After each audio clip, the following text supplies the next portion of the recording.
The game's to be sold, not told. So we finna keep everybody broke. They say time is money.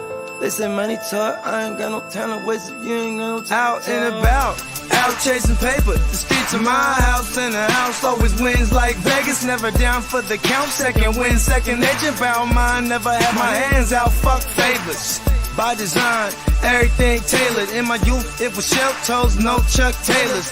Weed soap game, had a game so it's still the same code game, so it's still the same code. We all pay the cost, pay dues. Move with the mind state that I can't lose. On the grind, push a hard line with my linemen. Back when I was young, they said it's all about timing. Feel it's my time, all the stars are aligning. I'm a diamond in the rough, couple cuts got me shining. This game you cannot cop on consignment. In the field, all we do is execute assignments. The game's to be sold, not told. So we finna keep everybody broke. They say time is money, they say money talk. I ain't got no time to waste if you ain't got no time to talk. The game's to be sold, not told. So we finna keep everybody broke.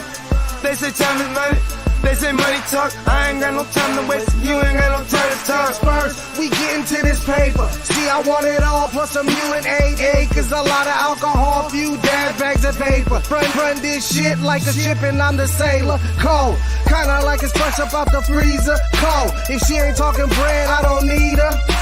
Soon as I meet her, I'm a fucker, then I leave her. It's the old Mac knees, treat them all like bottom feeders. Break it down slow for them folks that don't know. I'm a seasoned vet, black belt out the dojo. With a wide range of weapons, so I'm out the holster. Keeping all options open, so many ways that I can fold ya. Told you from the gate, never been about no play. Get it on the go, they never been known for no delay. The game should be sold, not to be told. Keep your mouth shut, don't have to break the mold. Mac knees.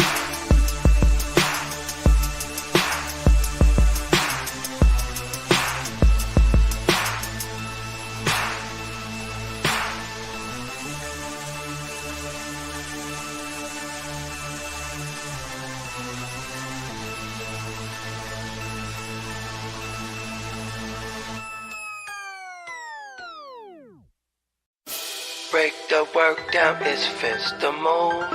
Push that work out, I distribute. Break the work down, it's fence to move. Push that work out, I just distribute. A young pack mover, shot to my consumer. Jumping out the foreign or I'm hopping out the Uber.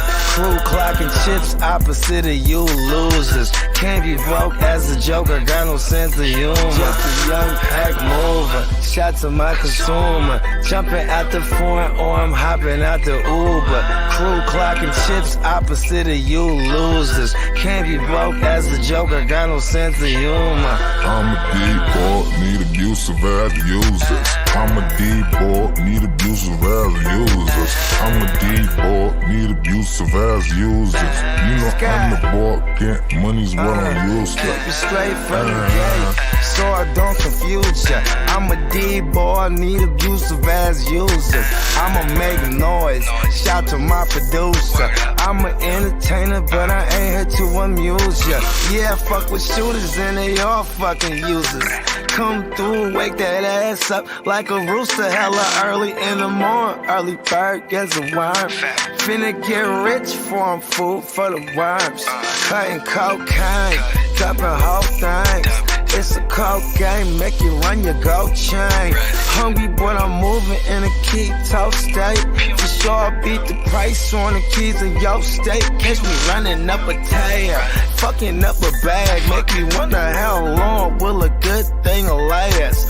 On my Curtis Mayfield, live a life I can't chill. Push a man, pushing packs, all I do is make squeal. Keep it 100, I'm just numb, yo, I can't feel none of these suckers when they say they real. Stacking Uber cash, I'm an out-of-state supply. Random Uber man, here getaway drive. Just a young pack mover, shot to my consumer. Jumping out the foreign or I'm hopping out the Uber. Crew clocking chips opposite of you losers. Can't be broke as a joker, got no sense of humor. Just a young pack mover, shot to my consumer. Jumping out the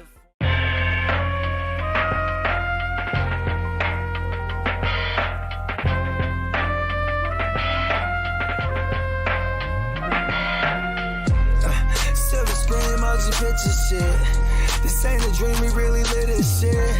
Don't intervene, yo, we with this shit. That's where the most high, we the most live. Yeah. Hey, here we go. Blacka. Back for another installment of Silver Screen Breakdowns on a Friday night. I'm Alex. I go by the Fantasy Football Hustler. Nelson Times. I go by Nelson Times. Find me on YouTube, Instagram. Yep. I am Bogard Schwarzenegger.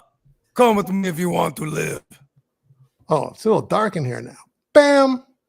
There we go. There it is. Let there be light. Yes. Hey, Noble. Hey, Jesus was black, man. Yeah, bronze skin, hair like sheep's wool or something, right? He wasn't white. Tell you that much.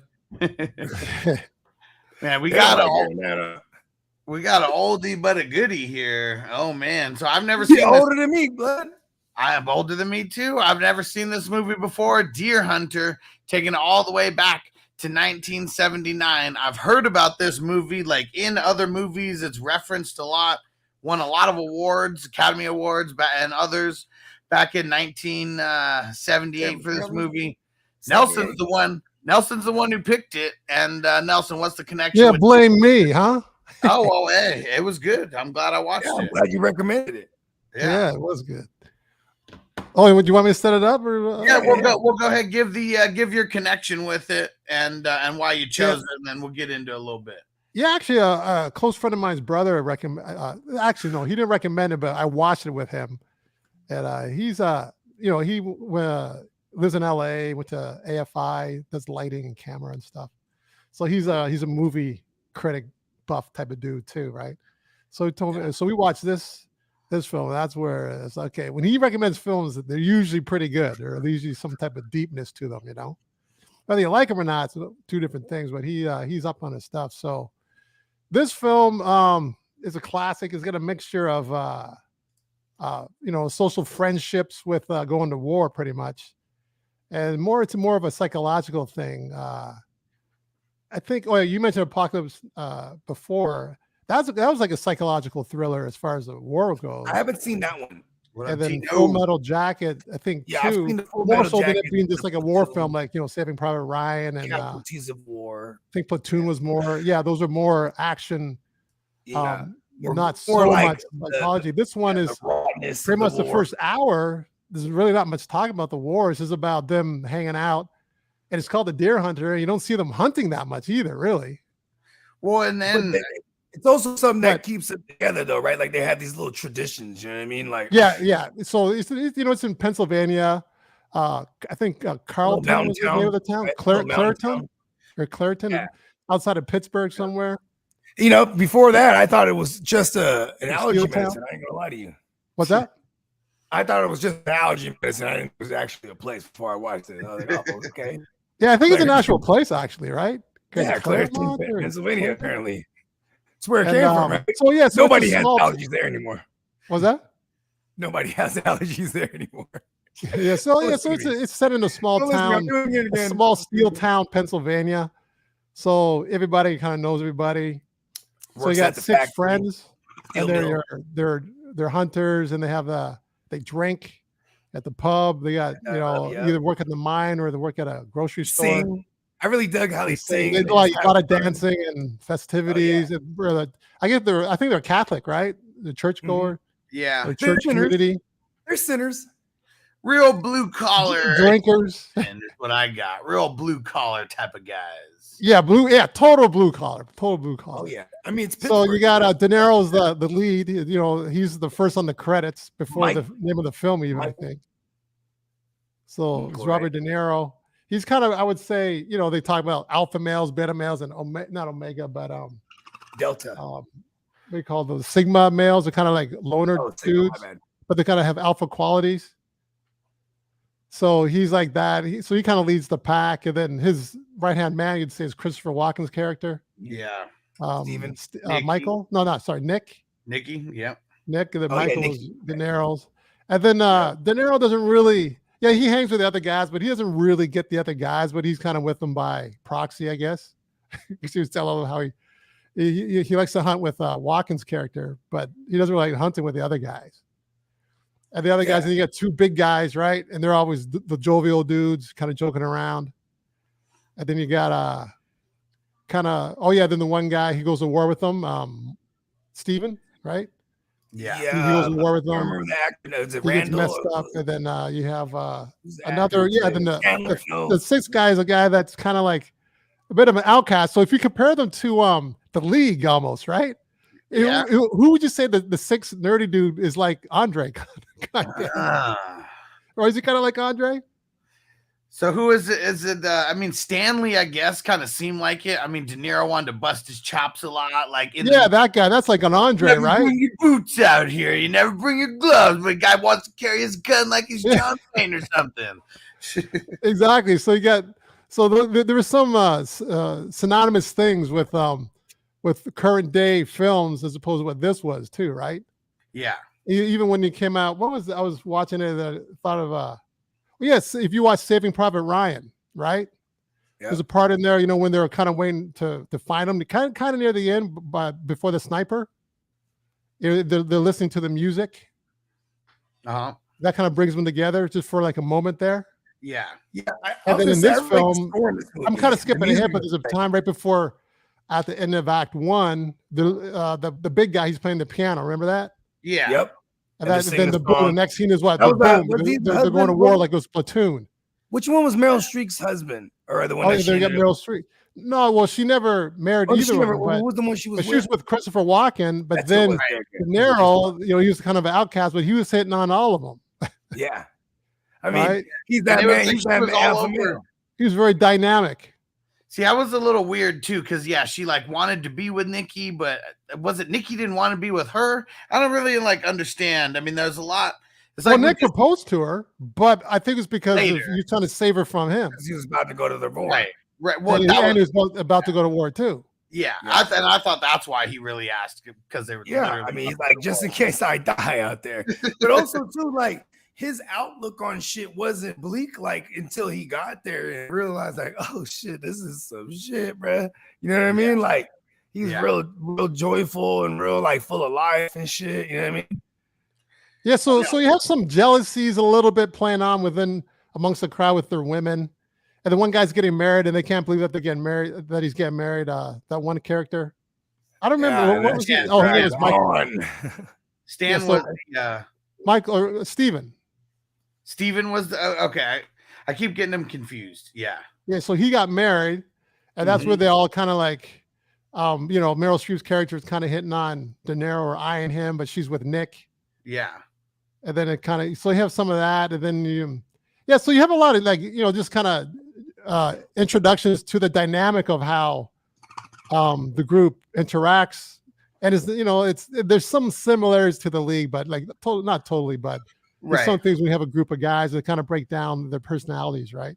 I really felt like all the first scenes lasted like way too long. Like even they were building up, the friendship and kind of everything. Like pretty much their lives are all intertwined, from like working to friendship, to every relationship that they have in their life is all based around, this group, this core group of peeps. And it starts off with them showing the the plant and everything, and just what they're doing inside the plant. And I'm sure, steel plant, I'm sure, being around Pittsburgh, and just really showing that off. Everybody knows they're about to go hunting, and that's kind of what they're talking about. Oh, get one for me out there.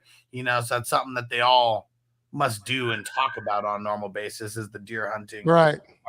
And we it's kind of just slowly introducing us to the characters. I felt like the wedding just kind of dragged on a little bit. I didn't need to see like the full wedding ceremony to understand that, they're all best friends. They're all a wedding party. I felt like they didn't want to waste any film, I guess, because they filmed. Yeah, the intro was quite long. It was like, I think a little over an hour or something. Seemed like it. And then it's the wedding and then the after party. And the after party, it seemed like they showed the whole after party. Like there, we saw so much of it. Yeah, it was establishing what was going on with the dynamic, but yeah, you got an earful. Yeah, the part that I found very interesting. So no matter what, if it's a movie and there's a party, there's got to be some kind of conflict or some kind of fight. So this one, so Stan, it's crazy. So Stan, in the guy who was playing Stan in the movie, John Cazale. So he actually had terminal cancer. He couldn't even get insured to do the movie, but Robert De Niro, out of his salary, paid the insurance so he could film the movie with them. And I guess he passed away like pretty much right after they wrapped. But like every scene that he was in, they had first on the docket just because of just him being. Oh wow, I didn't know that. Yeah, he's the one that played Steven, right? Stan. Oh, Stanley, the guy that was bugging about the boots and stuff. Yeah.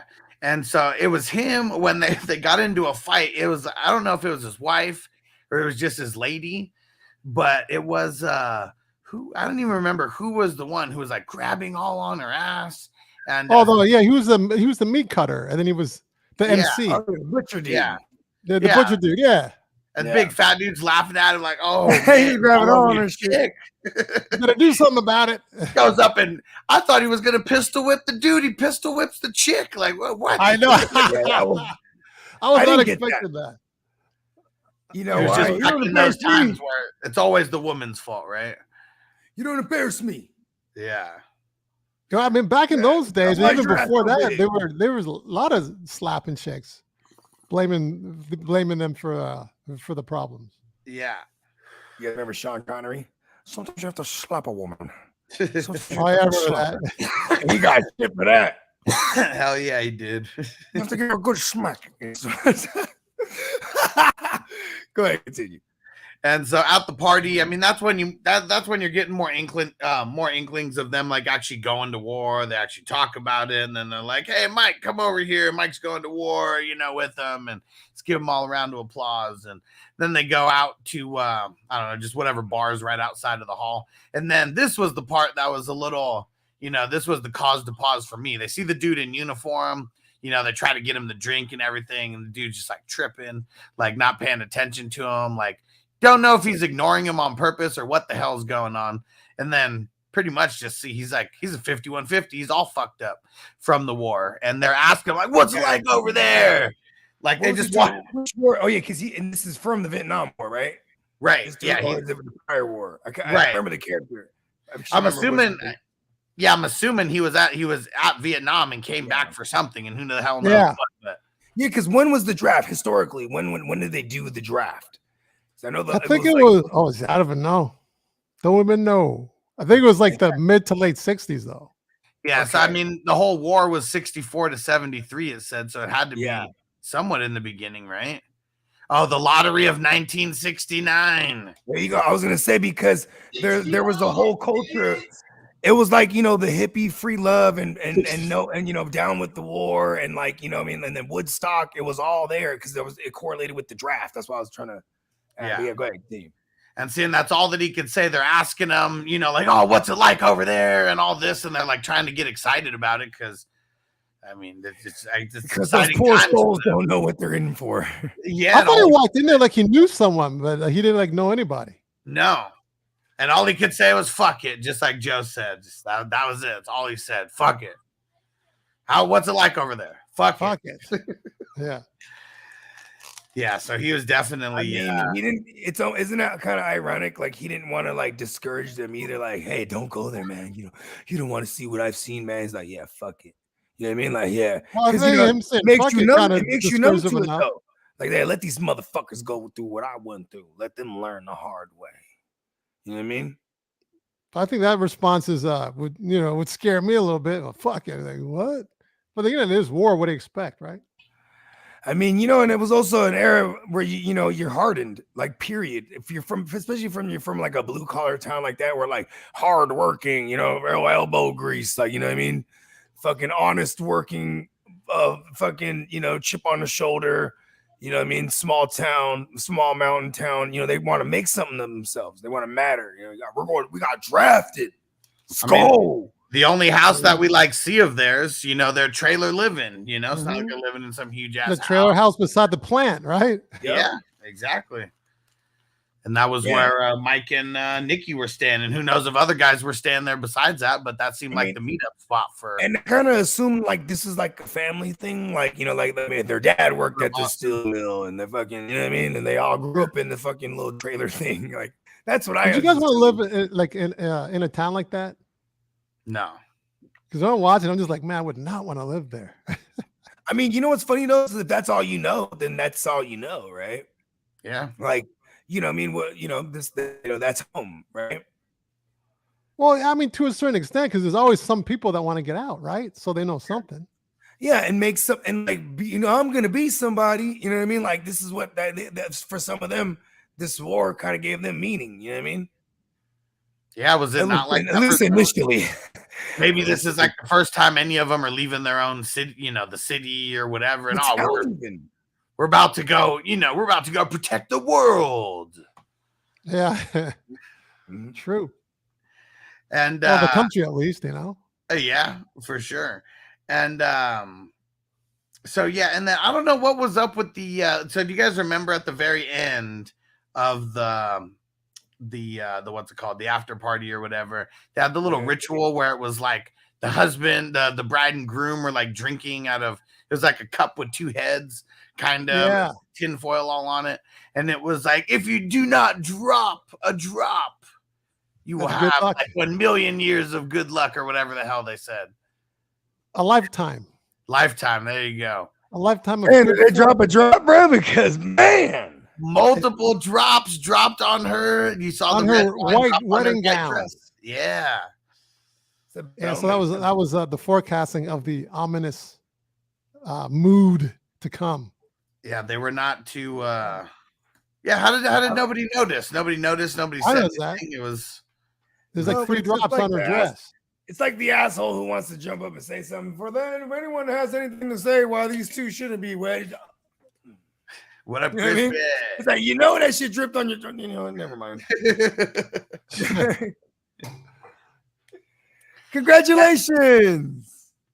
So one of the things when I was doing a little bit of research on this movie, they said it went over budget like immediately. So I don't know what the original budget was, but it ended up finishing off with a $15 million budget in 1970. I mean, when were they filming it? 77. That's like $100 million now. I mean, that's a lot of bread. That's a lot of bread. And they end up, the box office numbers end up being 49 mil. So over 3 times that as well, coming back. So you said it went up to 15 or it was originally 15? No. So I don't know what the original budget was, but it ended up reaching 15 million. And that was way over. I would imagine they had like a budget of, I mean, okay, think about this.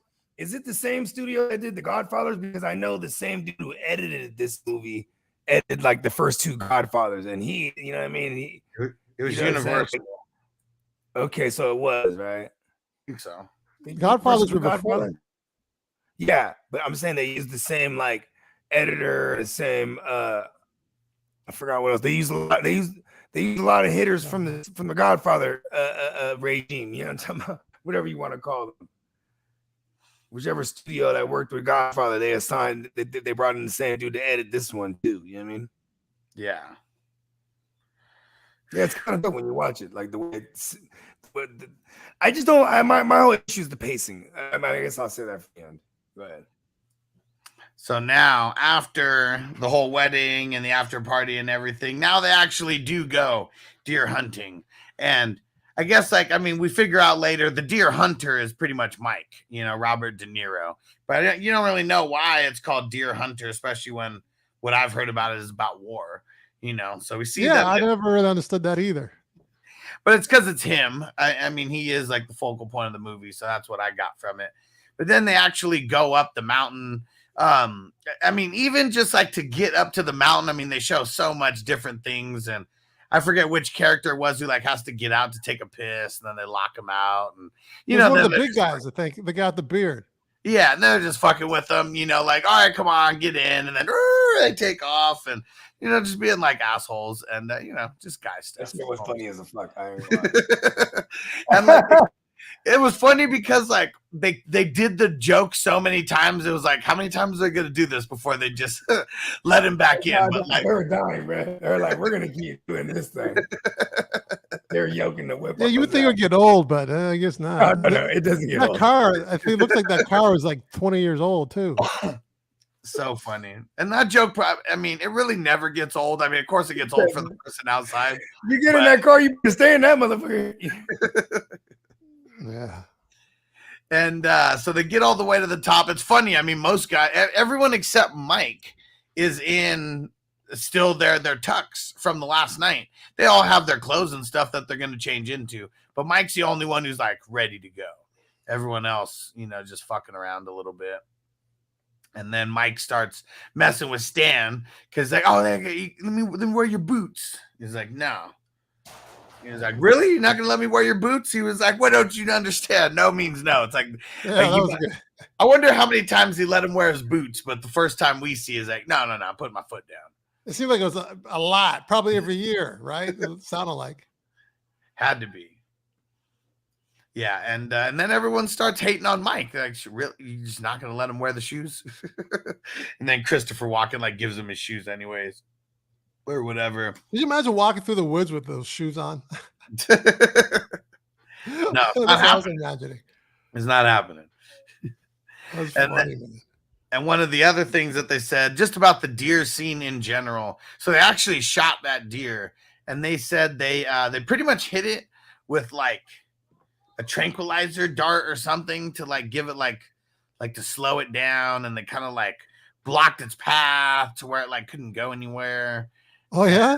Yeah, so they had to do a lot of things to like set up that scene to be able for it to go down.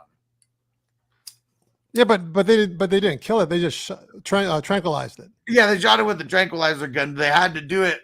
They did that first as well, so they could get it to like stay long enough so they could actually like shoot the scene. Yeah, because I was wondering how they shot that. Because man, that looks real. I guess it kind of was. Yeah, it was, but that's why it wasn't doing a lot of moving, because they hit it with the tranquilizer dart first. I guess it was just like a low dose or something, but enough to where they could keep it kind of cornered in like a spot where they can actually shoot the footage. Wow, that's incredible, man. Crazy. Yeah, so a lot. I mean, it's maybe things like that on why I made them over budget. Just things taking a lot longer than may should have. Really, they didn't want to waste a lot of film though. Like they filmed a lot here, but I mean, one of the things that I heard is like a lot of things that they did not want to waste the film. A lot of things probably made it in that they didn't really think were going to make it in originally, and everything was so good that they couldn't cut it. Oh, that's why it was so freaking long. Yes, so I'll also admit there's some scenes that were kind of like, I'm like, man, they're long scenes, but they don't really need to be as long as they were. Right. I did notice that too.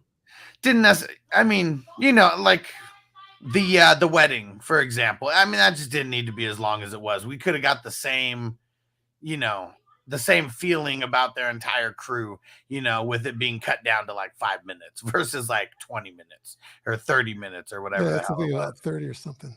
Same thing with the after party. It didn't need to be like 30 or 45 minutes, like however long it was. Like we would have got the same, because when we get into Act 2, I'll even talk about it. I was like, man, I want to see more here because I'm confused a little bit. But like all that time with the wedding and all that probably like made it to where they either had to cut some things out or they didn't film certain parts over here.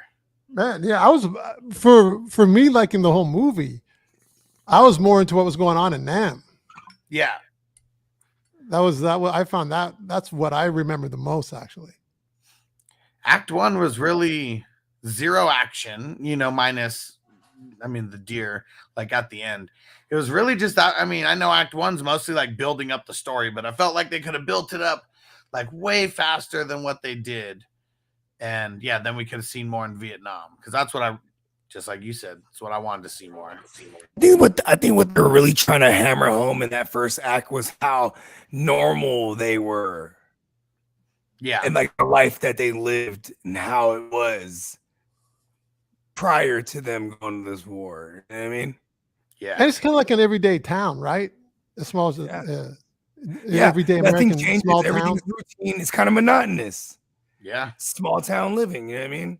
they have a routine, even like when they go hunting, they go to the tavern, they sing the songs and they dance, and you know what I mean? Like it's small. Oh, yeah, they it's sing a lot of town songs. shit.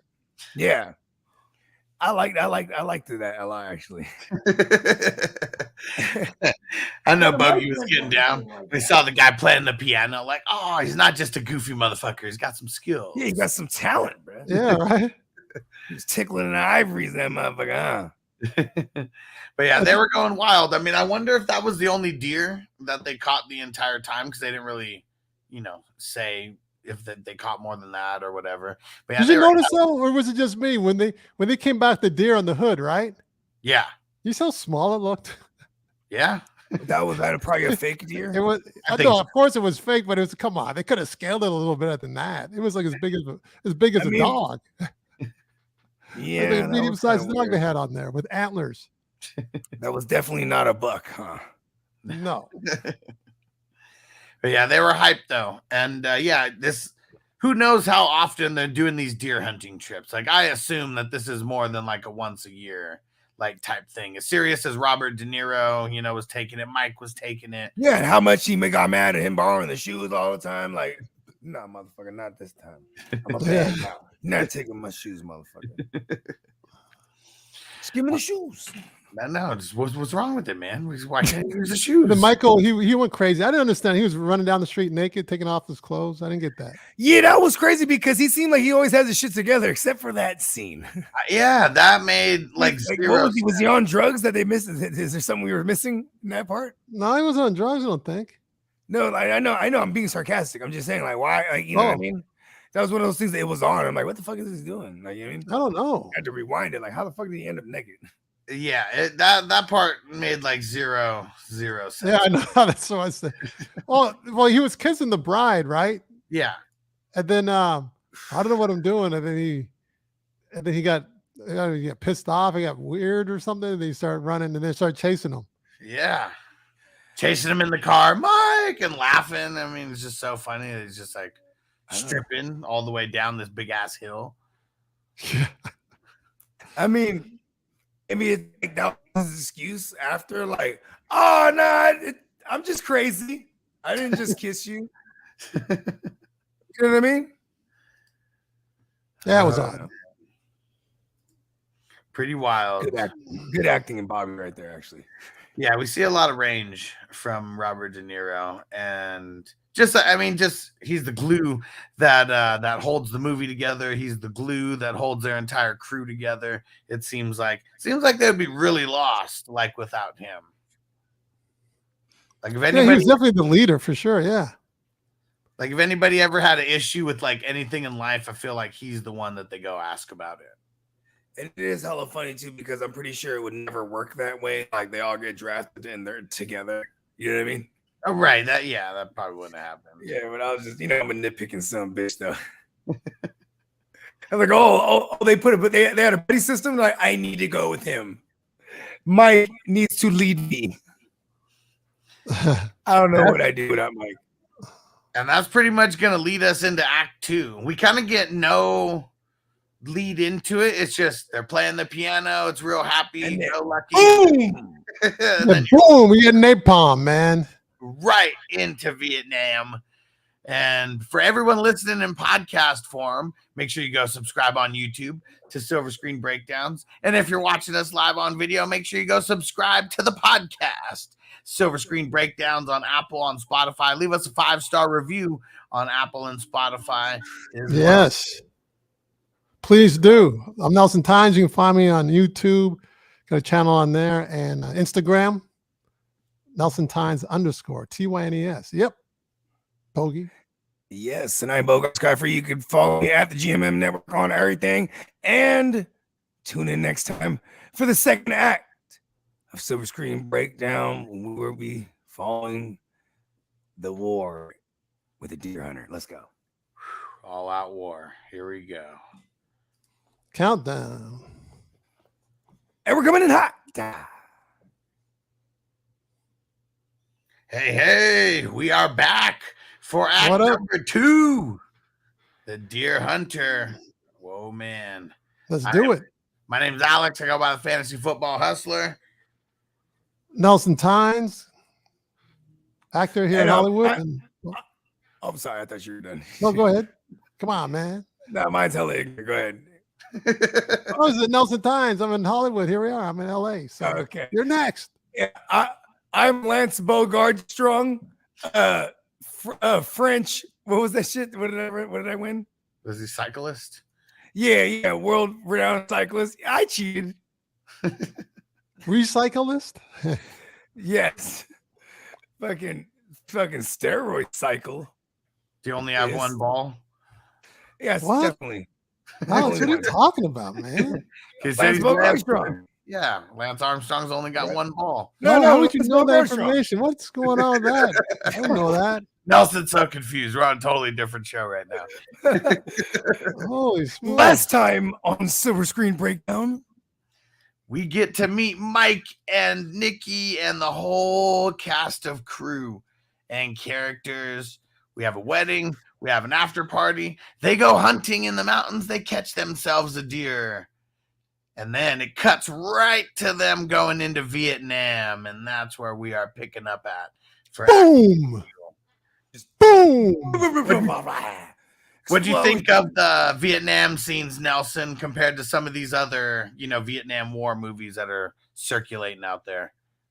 Oh, wow. They were pretty quick. They didn't last that long. So we saw a lot of prisoner of war, pretty much, scenes. Mm-hmm. They seem very real, uncomfortably real. Yeah, being prisoner of war has been trapped in the water and in a cage at the same time.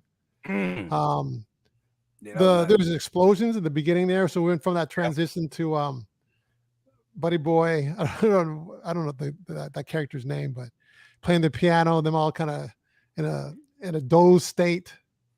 Then they're in Vietnam right from there. So that kind of reminded me of like there's a scene in Platoon. Right into the war though. That was good. Say it again. I like the scene where they right into the war. Oh my bad, I didn't know you said go ahead.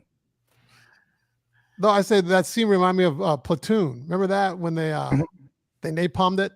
Yep. Yeah. You got the guy radioing it in, and yeah. Because Walken's character comes, and it seems like the rescue. Then he bumps into Michael, De Niro's character. Hey, Michael, what are you doing here? So it seems like they come to save him. Next thing you know, they're captured. I guess. Oh, so they were separate. Yeah. There's a bunch of soldiers from, I guess, the north coming to get him, right? This is my big one of the big gripes, because we had so much build up with the wedding and the after party and all that, but they never really show how they get captured. It just goes from the bombs kind of going off and they kind of just dive, backwards or whatever, fall backwards, whatever. And then the next scene we see them in, what is that? A little prisoners of war, river cabin or something? Yeah, POSs or POWs. Well, if you look right before it goes to the POW, if you look, when Walken finds out that it's De Niro's character, right? Mm-hmm. And then it cuts to a scene of a bunch of guys coming out of the jungle there. You see that in the distance? Okay. I wasn't sure what that was, but I would say, based on us not knowing how they got into prison wars, I think that was the opposing army, probably Northern Vietnam soldiers coming in. There's so many of them. They captured them. That's the only way that makes sense. Yeah. That's what they referred to. They had the choppers and stuff. I don't want to keep saying that if that's derogatory. That's what they referred to themselves as, right? The North. I'm pretty sure their regime was the Viet Cong, right? Yeah, I think so. I'm not even positive. It wasn't just what Americans referred to them as. I don't want to be a scummy. I don't think so. Now, this original. Yeah. The original, so this original script, it had nothing to do with the war. It had everything to do with Russian roulette. And that's pretty much this next scene, is we're getting a big, we'll just call it the game, because this is the game that they're just playing. This is the, go ahead. It gets wild. And so the first adaptation of this script is about a guy who would go to Las Vegas to seek out these Russian roulette, games in some kind of underground, world in Las Vegas. And then it turned into them wanting to touch on the war because it was such a taboo like subject. I mean, the war I only mean, this ended, one set it off. yeah, it only ended a handful of years before they made this scene. So super taboo. And man, we just get you find out real quick what is going on. I mean, the Russian roulette game, and you got the guy in the middle who's, we don't know what he's saying, but he's slapping everybody around. And that character, they said they had to recast that character multiple times because nobody wanted to slap Robert De Niro. So they said all of that was a shoot. They're really slapping the shit out of their faces. I mean, obviously the sound. Yeah, I mean, fucking it's yeah, there's no faking that. Yeah, so they're really getting slapped by dude the entire time. They wanted to add it to the intensity of everything that's going on. And so they said that dude was casted because he was a local Thai guy who hated Americans, and he was down. I'll do it. He was down to slap the shit. I'll do it for free. Americans. You couldn't pay me to not do that. Now, I'll let you talk about this scene a little bit, Nelson, in 1 second. But how about this? Robert De Niro said there needs to be a live round in the cartridge. Every single scene that they are doing with they're doing Russian roulette, and they're pulling that hammer. There's a live round in there. I mean, you know what's crazy too is I also heard like, you know, that was like no, come on. That was as you know, something he would kind of embellish on in interviews after. But also too, there could be some truth to it because letting everybody. I don't think there was. Letting everybody. If you tell that to everybody on set, like what you're gonna get out of that is gold. You know what I mean? They believe it to be an actual live round in there. At least from what I was reading and watching, there was a live round in there, but they were checking thoroughly that it wasn't the next round that they were pulling. You know, I was just saying. Oh, okay. Because there's 6 in there. You know, there's 6 spaces. Right. So there makes. Okay, I got you now. So 1 out of the 5 is there, but they knew that it wasn't the next one. But just even thinking about that, you know, like a live round in here, like that's. I mean, they're all shitting bullets as they should be. If they were really doing that in real life and you're forced to do that, like, damn, that makes me think. Because I'm thinking with the mind of an actor now, right? Like how nervous I'd be, even though you know it's like 5 slots away. Let's say, wherever it is. You say, okay, I thought you were check the gun, the roulette. And you didn't know. No, they're not really playing. I mean, you know, obviously the actors aren't really playing roulette. They're going through the act, you know, because they know that it's not going to be slapping the shit out of everybody too, huh? Shut up, American. Yeah, and he was like, can you imagine that, Nelson? How do you think, just going through the mind of an actor of those scenes, knowing that dude's really slapping the shit out of you? You know, like what would you be thinking going through? Remember, even at one point, I'd be down with it. Hit me, but you know, don't hit me too hard. But I'd be down with it because I like to make it as real as possible. Remember, he yelled at him too. I'm gonna fucking kill you. I'm done. Yeah. So I'm in, but like I'm not full-fledged in. But put me in 3/4 of the way. And who was the dude? Steven. Hey, right? one second. I'll say this though. Going back to the gun thing. There's a movie called At Close Range with Christopher Walken and Sean Penn. You guys know that one? No. It came out in '86. I fucking love Christopher Walken. There's a newfound respect for him though. Like you know what I mean? But go ahead. Yeah, he did. It was Sean Penn, Christopher Walken. I think Tracy Walter, his name is. He's in a lot of films. Based on a true story, but there's a scene where Sean Penn plays Christopher Walken's son, his illegitimate son, right? He finds him, and this Christopher Walken, he's in a crime. He's a big crime lord. And then he takes him on as his son a little bit, but things fall apart. But Sean's character holds a gun, goes to his head. He's, whoa. And Walken's character, whoa, wait. Because he didn't know that he had a gun. He pulls it out in the scene, right? And Christopher Walken did an interview. He said he didn't know if there was bullets in there because last thing he overheard Sean Penn or something talking about putting bullets in there, and he never got to check the gun. Oh shit! And Walken he was saying that he's got a fear of guns and stuff. So when he said when he did that scene, what you're seeing, he was really scared. Natural reaction. Yeah, he was really scared because he thought he wasn't sure if there was real bullets in there or not, and somehow he didn't have time to check or whatever. But there's something to that. I have to watch the interview again. It's on YouTube though. And when you see him, like when he's reacting, it looks fucking real. I mean, he's shitting himself for sure. Yeah. I mean, just that whole the whole POW camp. I mean, everything just insane. You know, That's the most intense scene. I mean, not for me now because I've seen it before, but when I first saw that scene, that was a very intense scene, man. Oh yeah. I mean, they have the whole like, you know, I mean, shit, where they're throwing the guys down underneath a little cabin or whatever, you know, where they can stand up, but they're in water like waist high. And then they have the whole, I mean, pretty much where the dudes are like drowning, like in the water, little cages where barely enough, because they're tired, they can't stand no more. Yeah. You know what I mean? And they said like that scene when the dude got thrown in there. So they said that there was really like rats in there. And like he was like really like, man, like really screaming like for that. They ended up keeping it in because it was so good, but they had to go like in real life. They went and got him out of there like second. Pretty much. Relax, bro. Well, were the rats biting him or something? Or what? I don't think so. I think they're scared of the rats. You seen them crawl on him and shit. Like, yeah, I saw that. Yeah, in there, like, yeah. I mean, they're like gold. What's the director's name? Really good. I've never heard of Camino or Casino. Camino or Semino. It's only because he set off the Vietnam War craze. Yeah, hell yeah. You know what I mean? Like I think what's his face learned from him. The guy who did Platoon. Oh, word. He was like, "Listen, this is what No, I'm not saying. I'm just saying it just seems like you probably watched his films, for sure. What's his name? He did Coppola. No, not Coppola. I'm thinking of Coppola did Full Metal Jacket. No, he did Scarface. No, that's De Palma. Oh yeah, De Palma. No, I'm thinking of the other. Who said what's his name? Oh yeah, De Palma did Full Metal Jacket, correct? And Scarface. Oh, wait, did you said Platoon? Yeah, who did Platoon? Yeah, Oliver Stone, right? Oliver Stone. Yeah, okay, that's what I meant to say. Oliver Stone probably learned up. I think a lot of guys probably watched the Deer Hunters, those scenes. Yeah, but it was shot in a certain way. Yeah.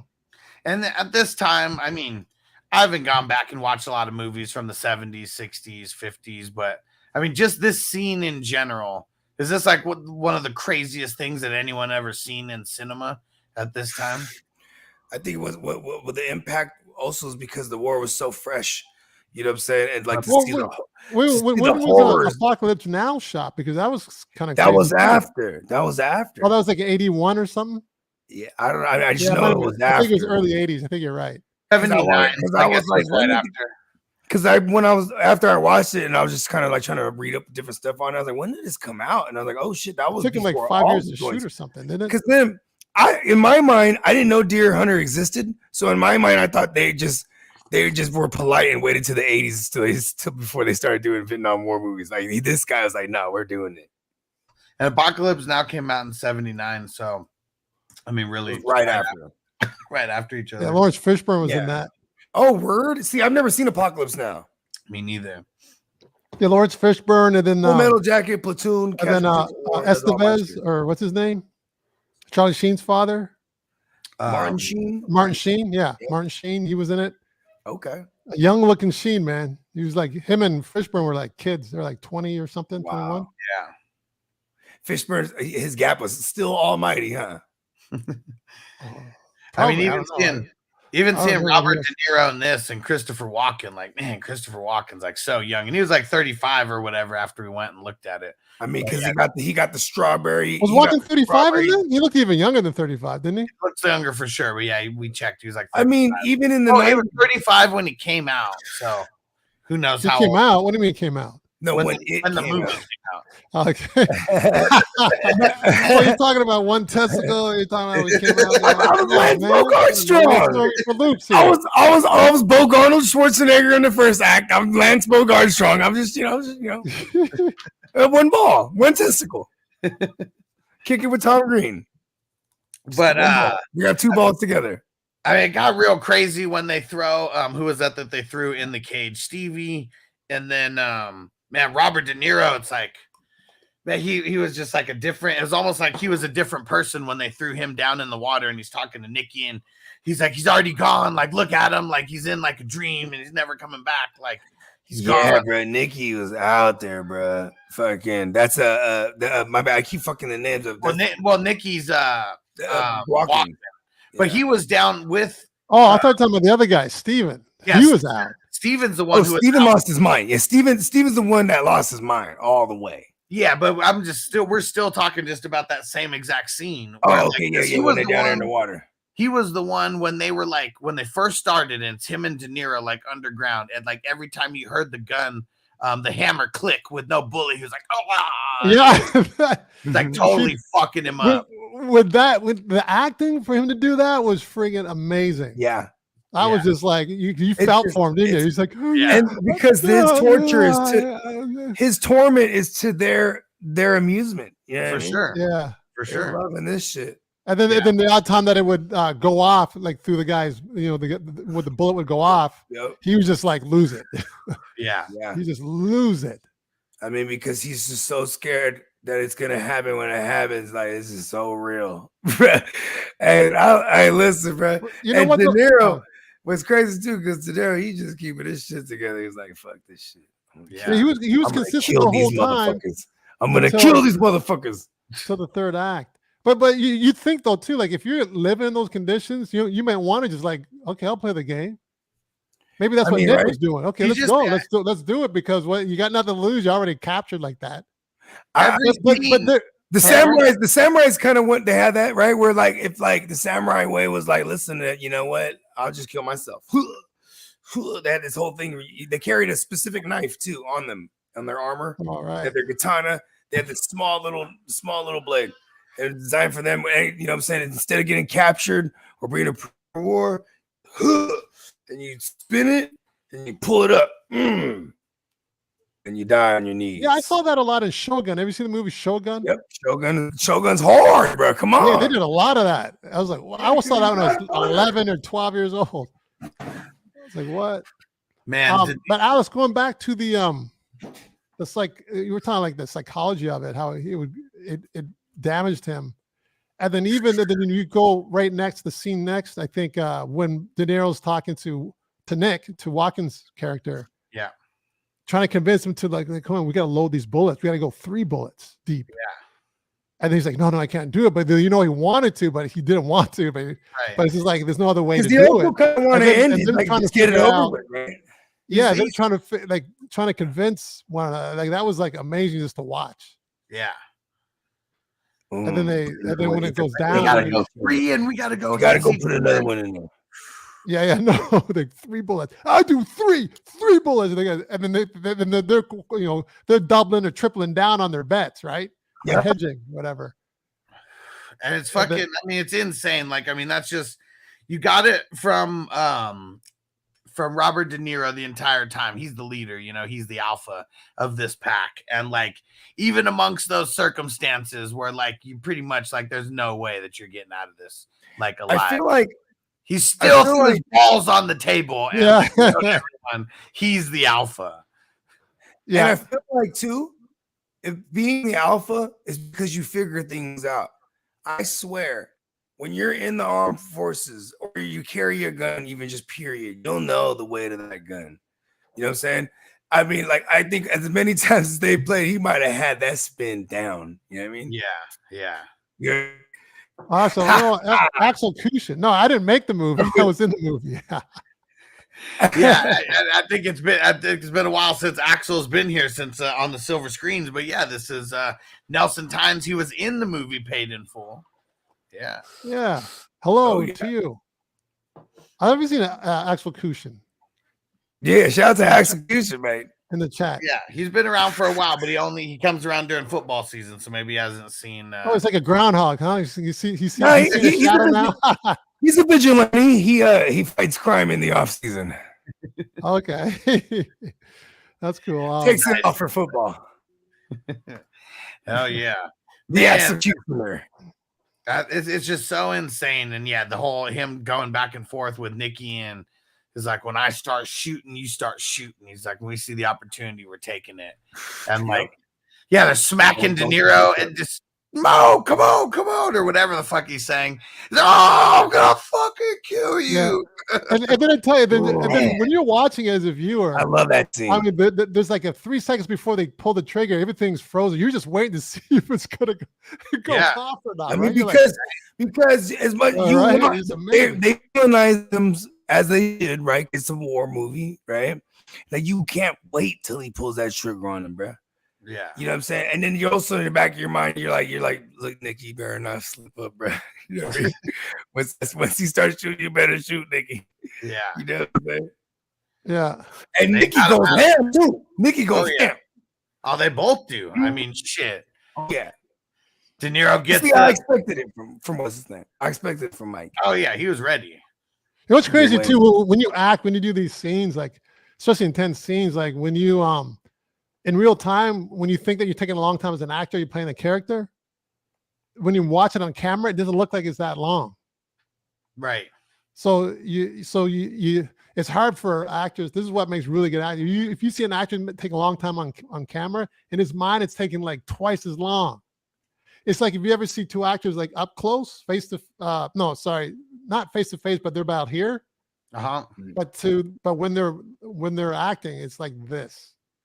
So everything's magnified on camera, right? Yeah. So things that you think it doesn't take a long time, it takes a long time. It doesn't take that long. You think it's there's normal actually really close in real life. Even when the editing on there was pretty like straightforward too, right? Like it was kind of there weren't really too many cutaways from that part from when he slapped him.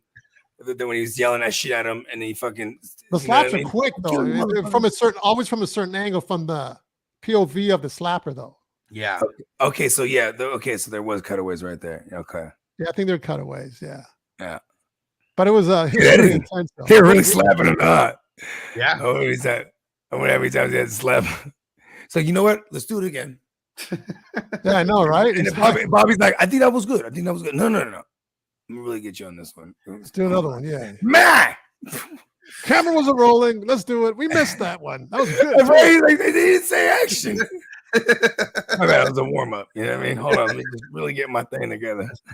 He actually has a New York accent. Hold on, let me get this together. Hold on, man. He was getting all right, man.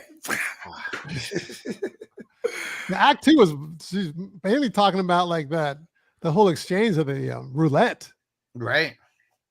That's what this movie was all about to me, to be honest. That's why it makes sense when you said it was based on like they wrote the story all the way around this. Right? Yeah, for sure. I mean, it's the most intense shit throughout the entire movie, like not even close. Nothing else comes close to it. I mean, maybe minus some of these other scenes. I mean, right after finally, they both had to they both had to pull the trigger twice. Like, man, they still had to make sure 3 bullets in there. They still had to do it. Had to do it once each. Then De Niro gets it, shoots the dude, and and now not only is he ballsy for saying put in another bullet, it's so they could unload on them motherfuckers when it comes to what I mean. And Mike shoots one of the guys, shoots the guy right by Nikki, Christopher Walken. Then he gets the automatic, and then it is a rat place. It was a rat. Everything up. That happened so quickly, man. It's hard to follow. Yeah. But yeah, I definitely rewinded that one a few times. That was, hey, listen, bro, because they revenge. So they get out. So they get. So we move on from that. We'll go to. They pick up Steve in the cage. Yeah. Let's go get them about that. Let's go get them about that. So they water. kill all the capturers, I guess. Yeah, the detainees. Or no, they kill all the detainers. And then they grab good old Stevie boy. Yeah. And they're on their way down the river. Yeah, and it looked just. I don't know how they. What were they saying too about the river? Because I was like, or am I mixing another movie? They always say because when you go to the river, that's how you're gonna find. They don't really say anything about the river. I'm confusing it with another movie because they always say you go to the river. You go to the river. See that current. You just see that current like just taking them like really fast. And then there's like a broken bridge or something. And they all just kind of jump on that broken bridge. And then that's when one of the helicopters comes and they're able to get Nikki. But it's who was it that fell? Was it Stevie? That fell? Yeah. So it's Mike there. He's holding on to the little the landing part. The legs. Yeah, there you go, the little legs. And yeah, and then Stevie's holding on as well, and then they just little by little he just completely falls, and then Mike lets go to go get him. Hits his leg on a rock, like Mike is like pulling them pretty much all the way to shore, and then you see him pull up his shit, and his whole bone is sticking out. Bone sticking out. Oh, yeah. He comes back, and he doesn't come back the same. No. I mean, you could already tell the way that he was gone mentally after, and then physically too. Now, like he couldn't feel his legs and stuff. Yeah, he was messed up. Yeah, and it seemed like Walken was fighting with Nick was fighting with the guy. So I'm thinking, what is he captured? But no, he was trying to, because he was in distress over them not getting on, right? Yeah. He didn't know what was going on with them at that point. Because he didn't want to answer, like, because what were they at? They were at the Saigon, just the U.S. like hospital or whatever for all the troops, and yeah, he didn't want to answer any questions. I wonder what was all the reasoning for all the questions, like at that exact. It's because you don't Russian name and stuff. They also they'll ask you things like your body count, even, you know what I mean? Because it's for consensus. Everything is for consensus, bro. Well, they were asking him a lot of like, what was your parents' like names? What? Yeah, so just to know if he's there though. Just to know if he's there though, too. Okay. Well, they ended up crying over going. He was kind of messed up there, right? Because he wouldn't. We kept thinking about his parents. Then he just couldn't talk. They all went to a place mentally. Like, I mean, I guess besides Mike, like it looked like he held it together, out of everyone, but everyone was completely fucked in the head after that experience. You know why it's called the deer hunter now? I think the mushroom epiphany, right, bro? It's because when you go out deer hunting, bro, you got to keep your shit together, right? Like, you know what I mean? You got to keep it together. You know what I'm saying? That's probably why he didn't like going hunting with those other two fools. You know what I'm saying? Yeah. Well, he didn't run down the street naked though. Yeah, that's what's crazy. Like when I think he has shit together, he's out there, bro. He ran down the street naked. What was that about? He was wilding kissing out. the bride and stuff. So come on. Did he have like deer pheromones on him? He's like, fuck, I'm gonna catch me a big one today. I don't know. Yeah, I don't know, man. But for the most part, you're right. He had his shit together enough to get them out of those situations and get himself navigating right. Yeah. And I mean, the whole Vietnam is really short lived because that's kind of like the end of it. Like right there is really just that big. It's really the aftermath here. Yeah. Yeah. Like I said before, it's a lot of it's the psychological effect. That whole movie is more of a psychological thriller of how it played on them as opposed to any action. And like I said, the first act, not a lot went on the first act. They're just kind of living. Yeah. It's really to hammer home how sane and sound of mind they are until the war, for real. Right. You know what I mean? The normal lives that they were living, and it's the exact opposite after war. Before the liquor store started letting, like the local one they really like started letting us buy the shit when we were kids. We used to shoulder tap this one dude, and ironically, his name was Steven, right? He was a bum, and he would always be walking around. He was a good man. Like, he was always fucked up, like from the war. And then, like, we'll get him some fucking drinks for getting us drinks. And then he'd be out there fucking telling us war stories and shit. And he was just out of his mind. You know what I mean? Yeah. And it was just normal. Like, oh, where's crazy old Steven at, right? Like, you know what I mean? Yeah. The war really fucked up a lot of people, man. Really fucked up a lot of people. And, like, one of the things that was crazy is, like, they really didn't want to bring the heroin, like, into this movie. They kind of do at the end. Spoiler alert. We'll talk about that. Yeah. But yeah, I mean, so many dudes going over there and getting addicted to heroin like nobody's business. So I wondered, so once they were they're in the hospital, do they just stay there, or I guess wait until they get called back to go home? I guess, huh? They just hang out. That's what I'm assuming at that point is, hang out with brothels and stuff, and like even Nikki and like I mean, he didn't even go home. Right? Like, I mean, that's what I'm saying. That's what I was thinking. Oh, yeah. Then Michael kind of hung out for a bit, but yeah, I mean, they both hung out for a little bit, it seemed like, because I mean, one of the scenes that you see like right after, and this will be like kind of jumping into Act 3, is Nikki's like walking around, you know, just walking the streets, goes into some kind of bar, and it's like, you know, bar brothel type of place where get your fuck on. And yeah, he goes back. I mean, it's a whole wild scene where it's just like so normalized for them. It's just like, you know, she takes him back to the room, but like her kid's right there. And then the kid starts crying, and Nikki just starts losing his mind. It's like, what the fuck is going on here? Can't The be kid crying. I'm out of here. Yeah. I'm supposed to get my dick hard with this fucking kid right here, Yep. crying and shit. So he would have been okay with it if the kid was quiet. Yeah, it's only when the kid started crying. Then he Have you ever started. been through that, Bogey? Huh? Have you ever been through that, Bogey? Listen, man, I have 4 kids. Like, I it's don't they're not even waking the kids up, bro. Like But my own kids. I'm not but fucking at in least front they're of. his kids, though. I've never been in that situation where fucking in front of someone else's kids. No, I've never done that. No. Right. But your kids, you have, though. I mean, hello. When you have a 2-bedroom house for a while, it's gonna happen. Yeah, that's funny, man. Then he starts walking around, Nikki, that is, really just walking around aimlessly around, you know, seems like a seedy little part of wherever the hell part of the city they are. And then here's like a gunshot, like just starts walking over there. The Fight Club. Yeah, meet some, I don't even know what the dude's name is, but some real creepo, you know, but he's like, Oh, he's a Frenchman. yeah, he's the guy. So I understood quite a bit what he was saying, but Okay. I turned on the subtitles, and then I can understand the French. Okay. Oh But yeah, they didn't well, have subtitles for the Chinese, though. no, but see, Mandarin. that's the thing, though, is because the French colonized Vietnam at one point. That's why, like, you know, there's a lot of French Vietnamese cuisine, like a French influenced Oh, I didn't Vietnamese know that. cuisine and stuff. Yeah, like that's why when you get a good banh mi, you know, the Vietnamese sandwiches, it's always on the French baguette. You know what I mean? Okay. Fire.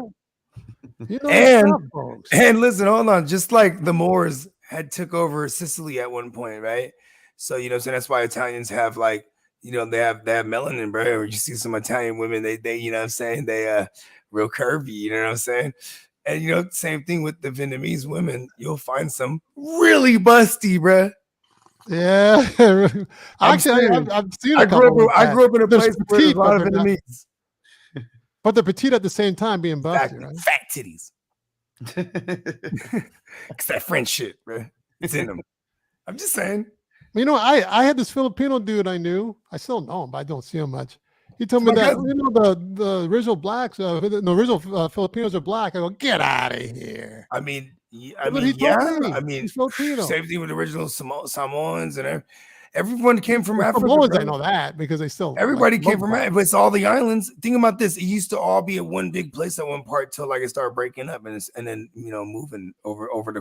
The You gotta think about Panacea or this, something 100 they call it, right? When you talk about 100 years, you're not going to see the continent move. But when you talk about the course of like 100, 1,000 years, you know what I'm saying? Like just because we only have written history, quote unquote, that goes back 1,200, maybe 2,000 years, doesn't mean we weren't around for fucking millions of years. Like, you know, think about like world catastrophes. That'll erase the world's data for a while.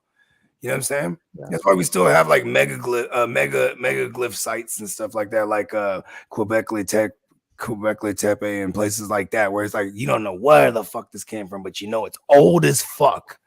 It was like around whenever the fuck they said the humans wasn't around. They lied because who the fuck built this? You know what I mean? And before we jump into Act 3, Execution had a question. He said, how long did it take to make Paid in Full? Not that long. We started shooting, I think end of July, early August, and then we finished end of October. So August, September, October. So this post-production? Yeah, about 3.5 months we It's shot. not about shooting. No, No, we actually shot for 3.5 months. Post-production, it took 2 years. We shot in 2000, came out in 2002. It got That's what I delayed a year. Supposed to come out in 2001, but Harvey Weinstein. Yeah, I was gonna say because then didn't they have like the Kill Bill and or whatever they were putting out prior to that? I'm pretty sure they probably put Paid in Full. Like, okay, we're gonna push this back a little bit. No, they pushed it back because of Weinstein. what happened with that? Some controversy with him. They pushed it Oh back. yeah, didn't what's his name like slap him or something? Dame Dash. Something like that. Dame Dash like flashed on him for some because he tried to get at Stacey Dash, his sister. Oh, I don't know. Really? I don't know I about think that. it was some, but it was like in a different movie or a different something. Like he A had different said movie? some- some kind of casting call. I was gonna, whatever it was, where it had something to do with his sister. I don't know. I don't know the interest. I heard that I just heard Walken pushed it back. It could maybe even been with Aaliyah because she was getting into acting. And who did the Queen of the Dam? Was that Aaliyah had nothing to do with. No, I know that, but I'm talking about like there was some issue that Dame Dash had with Harvey Weinstein, supposedly. Someone might want to fact check me on this, but you know what I mean? He had fact check it, but I heard something like that, but I don't know the details. But okay, I heard he got pushed back a year. And Axel said he puts Paid in Full in his top 5 hood movies. I like it. I'm with you. Yeah, sure. What are they? I'm not even put it Boys in the Hood. Shit, it would be top 3 to me. So many. Yeah, There's Boys in the Hood, The Belly. Those are up there. See, I like those. I mean, for me, it's like Menace. And Menace Society's up in the top 5 for sure. Yeah. But I might even put Paid in Full number 1 or 2, bro. Yeah, it's up there. Yeah. I fuck with that movie tough. Yeah. Anyway, so it got delayed, but I think it took probably to edit it and stuff, like in post, probably if it came out a year after you're done shooting, typically. So you're looking at maybe anywhere from 6 to 10 months to edit type of thing. Yeah, post-production, what do you think? Does it take like double the time it takes to shoot? Let's see. I would say it all depends on the thing, because if you're shooting a lot of action, let's say you do a big action movie, right? It's probably going to take more or longer to maybe not. I don't know. I mean, when we would shoot videos, film, I think it usually takes a little longer to edit. Sorry, a little shorter, but it all depends on how many locations, how much action there is, and stuff like that. Yeah, because for us, when we shoot videos, and I enjoyed the process of sitting in when they're editing it, because they were my guys, you know what I mean? So I was actually privy to like sit around and like give some input, and like we get loaded and shit. And my dude, he was like I mean, we did this video in Vegas. It had like maybe like we had like 1,300 clips, like in total, and when it was all raw footage.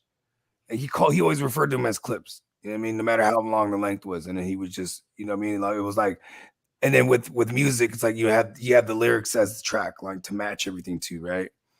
You know what I'm saying? Then also just telling the story, like, you know what I mean? So it was always interesting. And that shit took like 3-4 weeks, you know what I mean? And to cram, or at least like, narrow down the 1,300 clips. And then the ones that we kept, we just threw it as a bogey show, you know what I mean? The extra shit, you know what I'm saying? Like, hell yeah, man. It takes a lot to edit, for sure. Yeah, the video is like, I don't know, 4 minutes, maybe 4.5. Yeah. You know what I'm saying? It was like we shot for like 4 or 5 days in Vegas. Yeah. We were there for 6 days for real, but like, yeah, we probably shot for like 4 or 5 of them.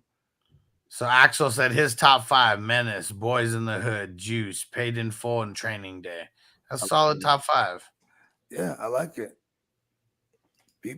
I like that Training Day has years on it now. So like, because like I would have said back then I was an instant classic, you know what I mean? But now they got a couple decades on it. It's definitely a classic. Yeah, for sure. Oh, yeah. All right. Well, we're going to jump into act number 3. So we'll close out act number 2 for the podcast, people. Make sure you go subscribe to the Silver Screen Breakdowns YouTube channel. And if you're watching on video, make sure you go subscribe to the Silver Screen Breakdowns podcast. Even if you don't listen to podcasts, go hit the automatic downloads. Go leave us a 5-star review. Appreciate it. Please do. So Nelson Times, find me on YouTube, find clips of my acting. Got a couple one channel, a couple different videos, montages, and demo reel, and Instagram, Nelson Tynes _. Yeah, and I'm Lance Bogard Strong, 1 ball and all. You're lying, man. And I'm not checking.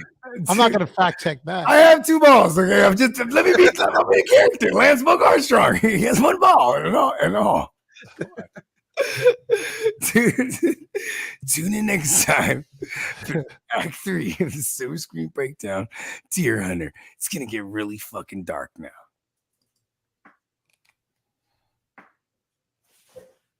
Coming in hot. What up? What up? We are back. Deer Hunter, act number 3. I'm Alex. I go by the Fantasy Football Hustler. And I'm Nelson Tynes, actor here in Hollywood.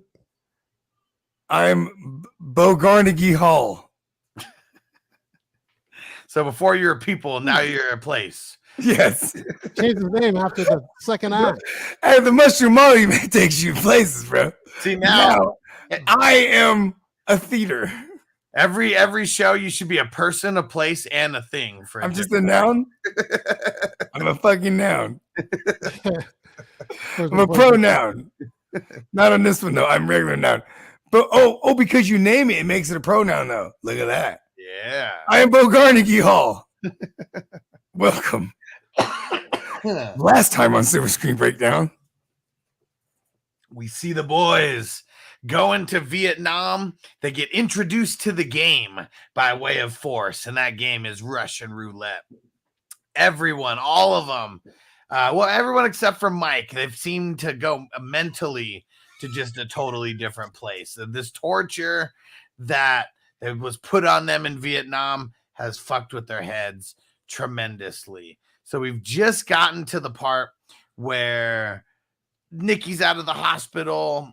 He was lurking around some bars, ends up hearing a gunshot, goes and meets the Frenchman, and is like, "What's going on here?" And he says the game, and he's like, "People actually play that for money." He's like, "Oh yeah, some for a lot of money." And then he takes him in. Then he takes him in. Yeah, takes him in. And Nelson, you want to kind of explain the setup of how the game is going, in this illegal gambling scene? Yeah, so they're gambling on so he gets wind. He's in this dark alley. There's this Frenchman. Sees him kind of wondering about what, here's gunshots. Nick hears gunshots. And then he was about to walk away. Then the guy said, "Oh, no, aren't you interested in what's going on?" Not so many words. And he goes, No, I'm good. No, come on, you make a lot of money. So he sees that. I think he saw that he was a soldier, correct? Yeah. He was all dressed in uniform. Yeah. And so he goes, so he convinced him, and what he does, they're betting on playing Russian roulette, make a lot of money. And then he convinced him, he yanked him to come. No, he insisted that he come and check it out. Then he reluctantly did, but and then I guess he was a little intrigued that he can make some money because he's got to make money somehow and do something. Not that he'd really want to do it, but then I guess he got triggered once he saw what was going on. So he gets into the roulette area, and then there's two gamers or whatever we'll call them, participants. Two fools. Roulette with the guns, right? And then he breaks it up, and then he gets pissed off. He grabs the gun. He aims it at one of the participants, blank. Then he puts it to his own head, shoots him. Pulls the trigger, blank, and he walks away like it was nothing. And they're like, "Whoa, wait!" Like he wasn't like, "You did all that for free, you son of a bitch!" Yeah, exactly. He's walking away like I'm done with it. I'm not doing it. And then they pretty much wouldn't want. Oh yeah, there's a security guard there. Wouldn't let him leave. Then he got past him. Then somehow they yanked him all back in, and he ended up making money. As he's running away, that's French. As he's running away, you see Mike is in there dressed all nice and sees him. Doesn't follow him or anything. Right. Mike's dressed as a civilian, right? Yeah. Oh yeah. So, but Mike doesn't reveal himself. Oh yeah, Mike tries to get his attention, but he gets away. He never knew Mike was there. Right. It all happened so quick. Yeah. So he was there. Lost it. Yeah, he was there participating. He was making money, right? Brother lost it. Making bets. Like he was one of the bettors, one of the gamblers in attendance there. I mean, and you know what? Too, he probably knows who to bet on. Like this guy right here. So he made a shitload of money because he came back with a lot of money. I mean, look, he's wearing a nice suit, right? Yeah, he was balling. Look like he's doing well for himself, huh? For sure. You talking Michael? Yeah. Because he was loaded after that.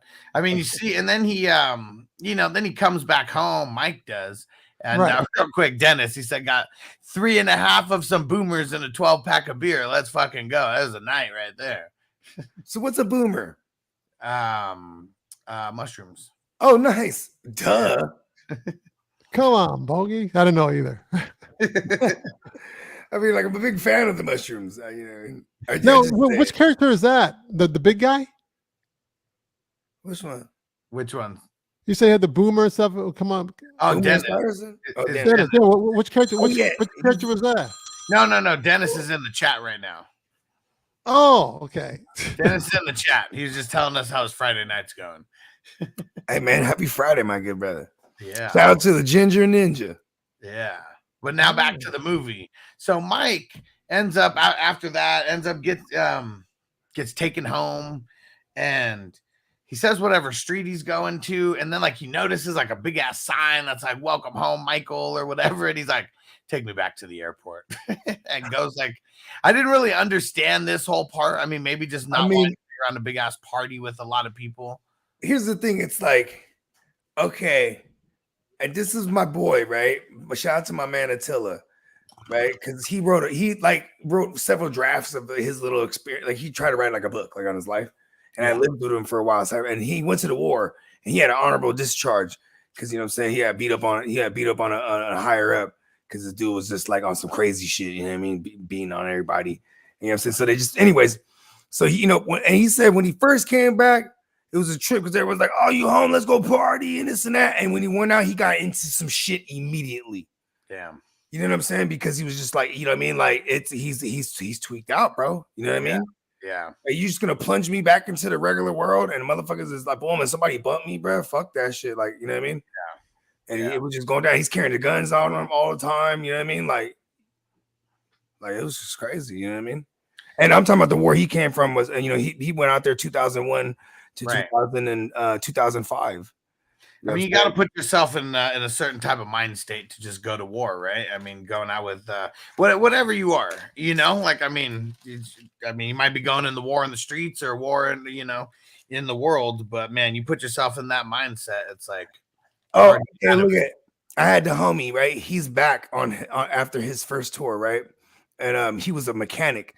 So he's on the move all the time out there, and when they're out there in Afghanistan, right? Mm-hmm. And then so when he came back, it's like Christmas time.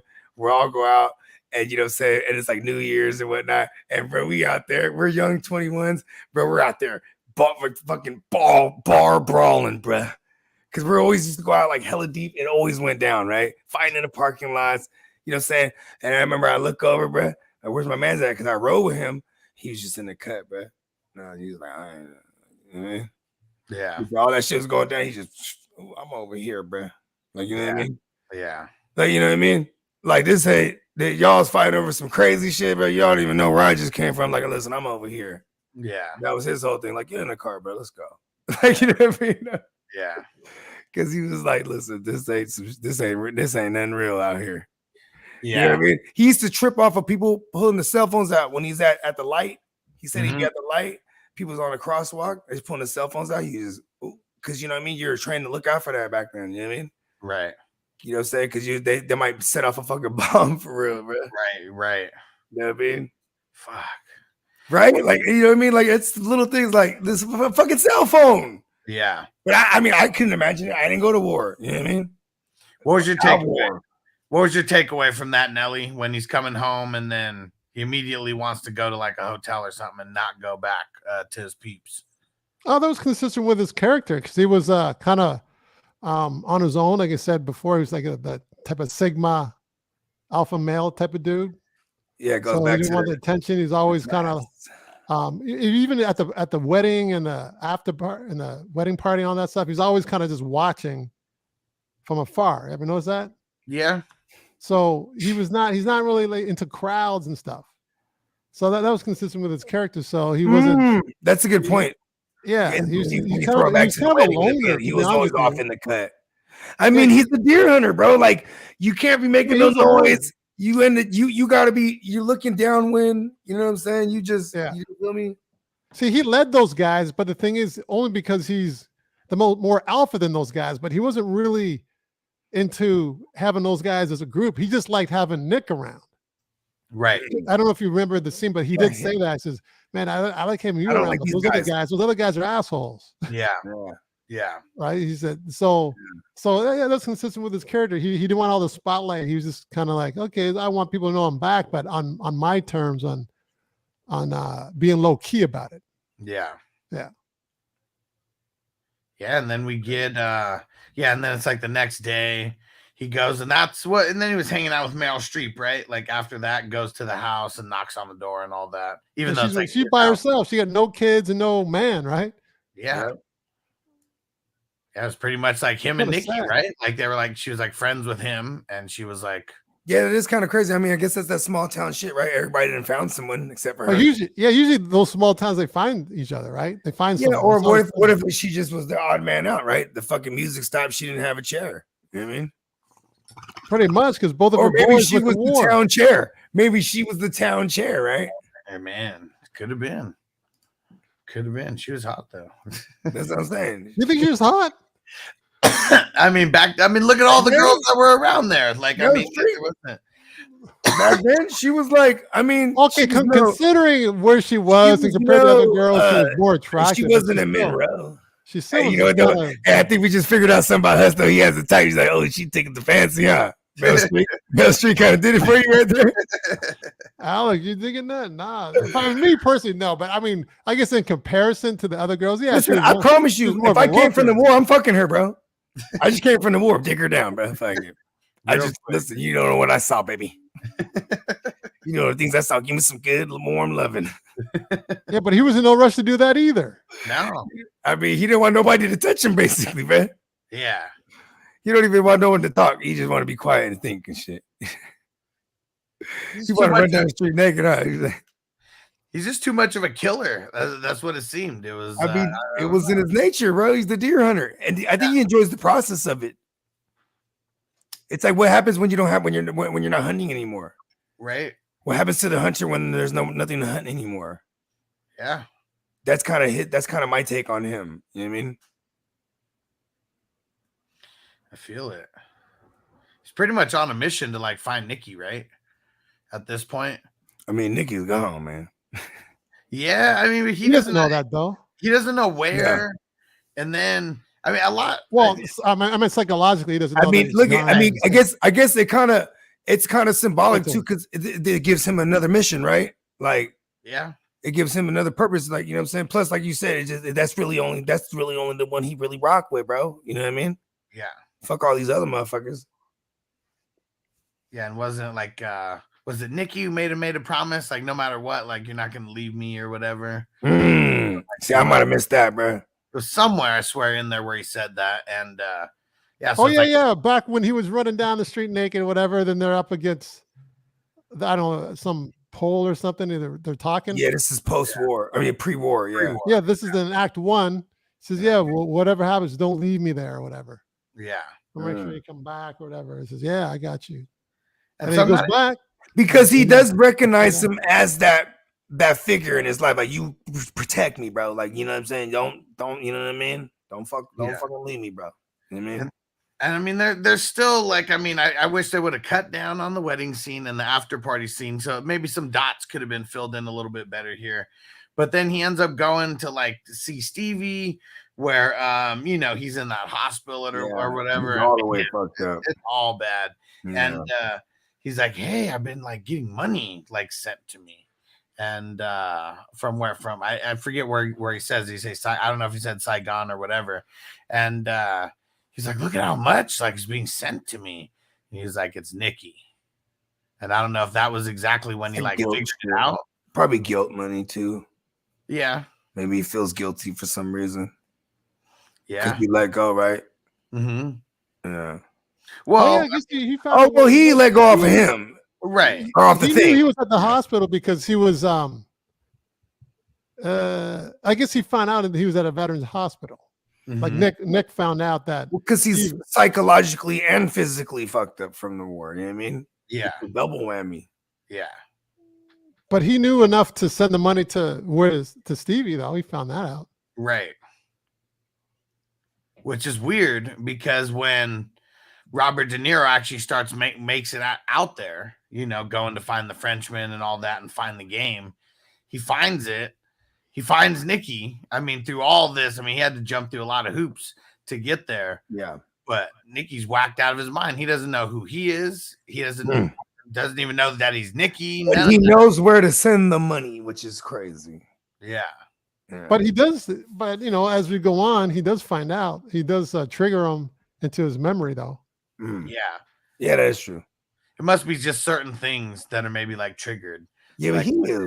Hey, listen, he is. Well, you have a crazy person, crazy, but they can still order food at a restaurant, right?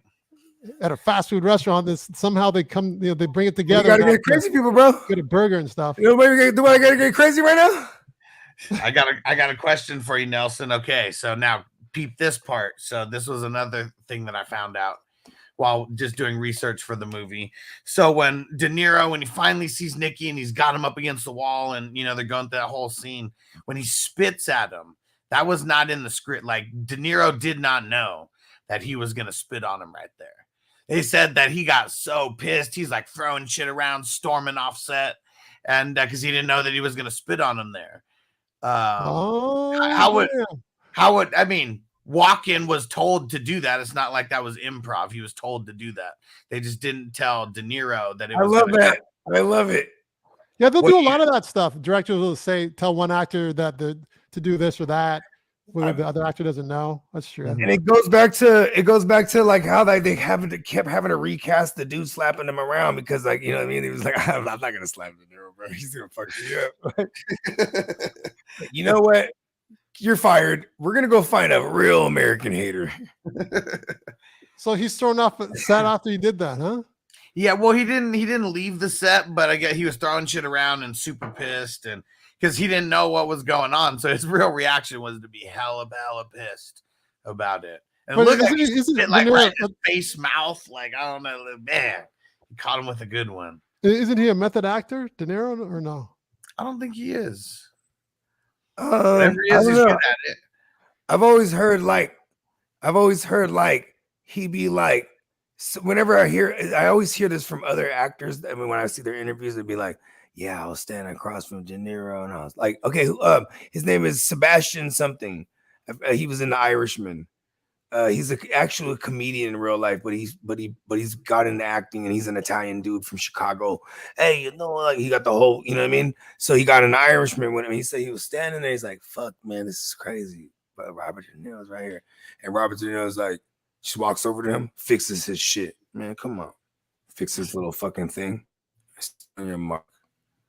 Just totally in the moment, you know what I mean? Just then right when they say action, then he's in character. That's you know what I mean, not to mention like who else worked with him? Eddie Murphy, right? I think he probably stayed in character though. I don't think he went into character when they said action.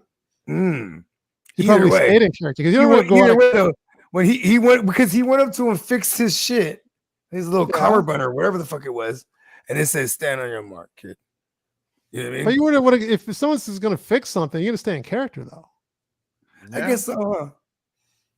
Yeah, because you're doing it for the integrity. I feel like any character that De Niro is, if he's just being quiet, he's in character, right? Like it's all in the face. It's like, yeah, I mean, you don't want to spend intense your energy. Characters.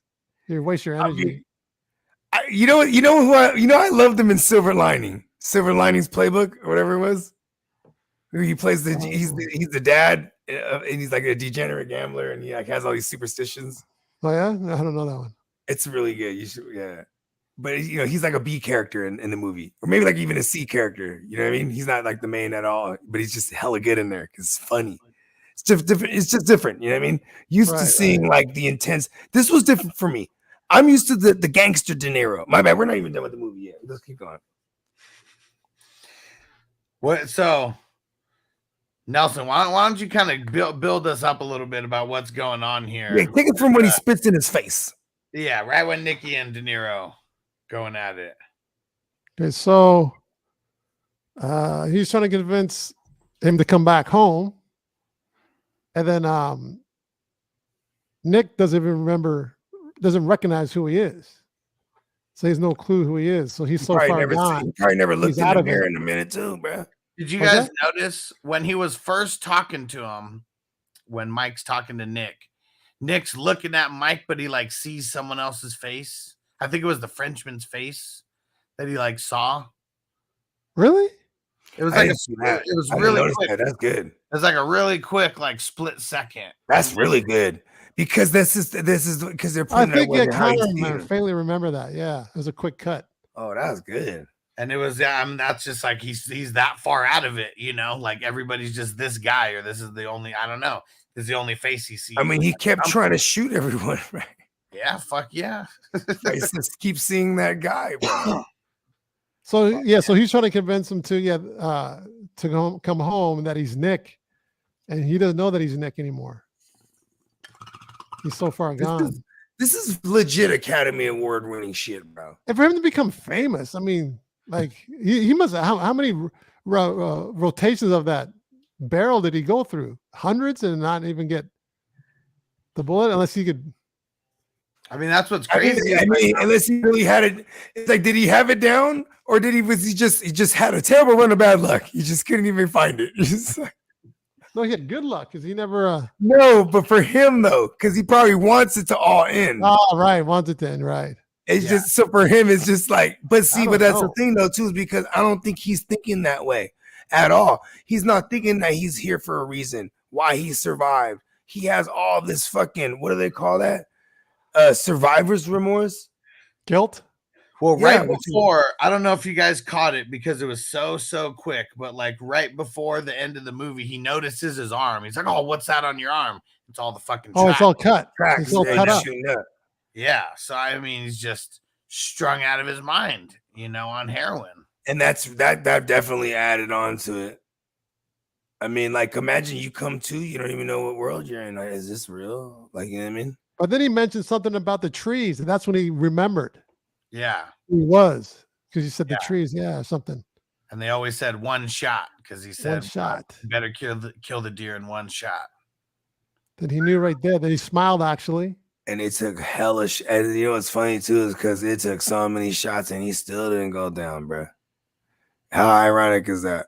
Yeah. And it only takes one shot to go. And then he missed all those, missed all the fucking, the roulettes, bro. Missed it all. And because it is as simple as that. It only takes one shot. Man. And you can see when, for a split second, when the shot's going to go off, there's a different type of edit. You ever notice that? I mean, I've only seen it once over. I didn't get that far in a second. You see it edits and then it goes off. I think it's just that when they I went straight to the roulette after the second. When they edit in the gunshot, but when there's no shot, they don't have to edit anything in, right? Okay. So I mean, for a millisecond, you can see that the shot's coming out. Okay. And then that shot comes out, and then he dies right in his arms, in his hands, I guess. That's crazy, man. And we've seen all levels of De Niro, you know, in this movie, and like then we just see, like, I mean, he's just bawling, he's weeping, and man, it was. I mean, there's a reason why he. It's crazy that he didn't win Best Actor that year for the Academy Awards. Who the fuck won over him? I know he didn't win it, but like, it's like I was like, who the fuck? Obviously, Best Supporting Actor went to fucking Walken. Oh, man, Watkins. You know what I'm saying? But he won that one. Yeah, nailed it, bro. Yeah. In 78, nailed it, bro. I didn't know, like, because I grew up in the 90s, you know what I'm saying? I mean, obviously I was born in the 80s, but I think when I started like paying attention, shit was in the 90s. And my first exposure to Christopher Walken was on SNL, and he was hilarious. You know what I mean?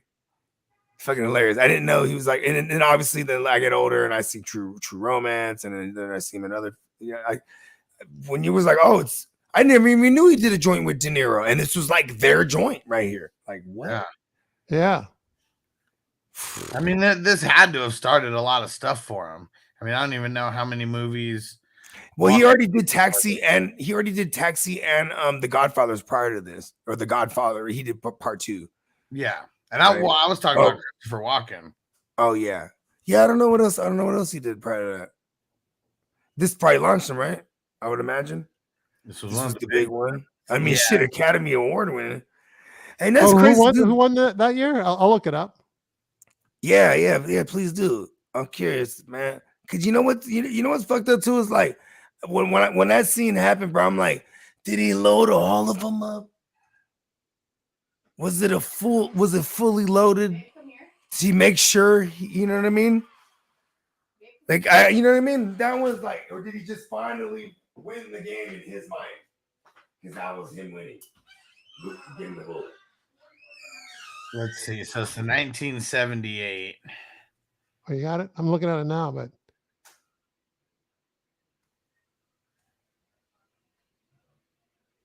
Let's see. It was Richard Dreyfuss, The Goodbye Girl.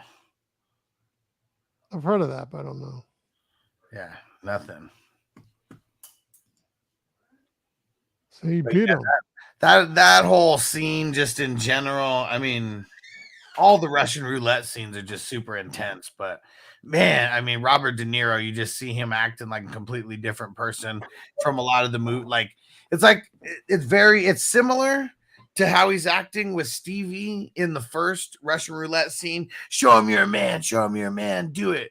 You know, and it's the exact opposite with Christopher Walken. You know, don't do it. You got to come back. And it's just very different dynamics. One was out of force where they had to do it, and the other one is out of because he cares for the dude. He had an oath to him, basically. You know what I mean? Yeah, all the actors, even I thought the other guy's acting was amazing. Who played Randall something? What was the other name? Played Stevie. Yeah, who played Stevie? He's really good. You know who he reminded me of? He reminded me of the actor, the guy that was in The Matrix and Risky Business. You know that one guy, Italian actor. The Matrix, was he who? The guy who played Agent Smith. My guy, Agent Smith? No, he was one of the rebellion. No, who was Zion? One of Morpheus's guys. Joe Pantoliano. Joe Pantoliano.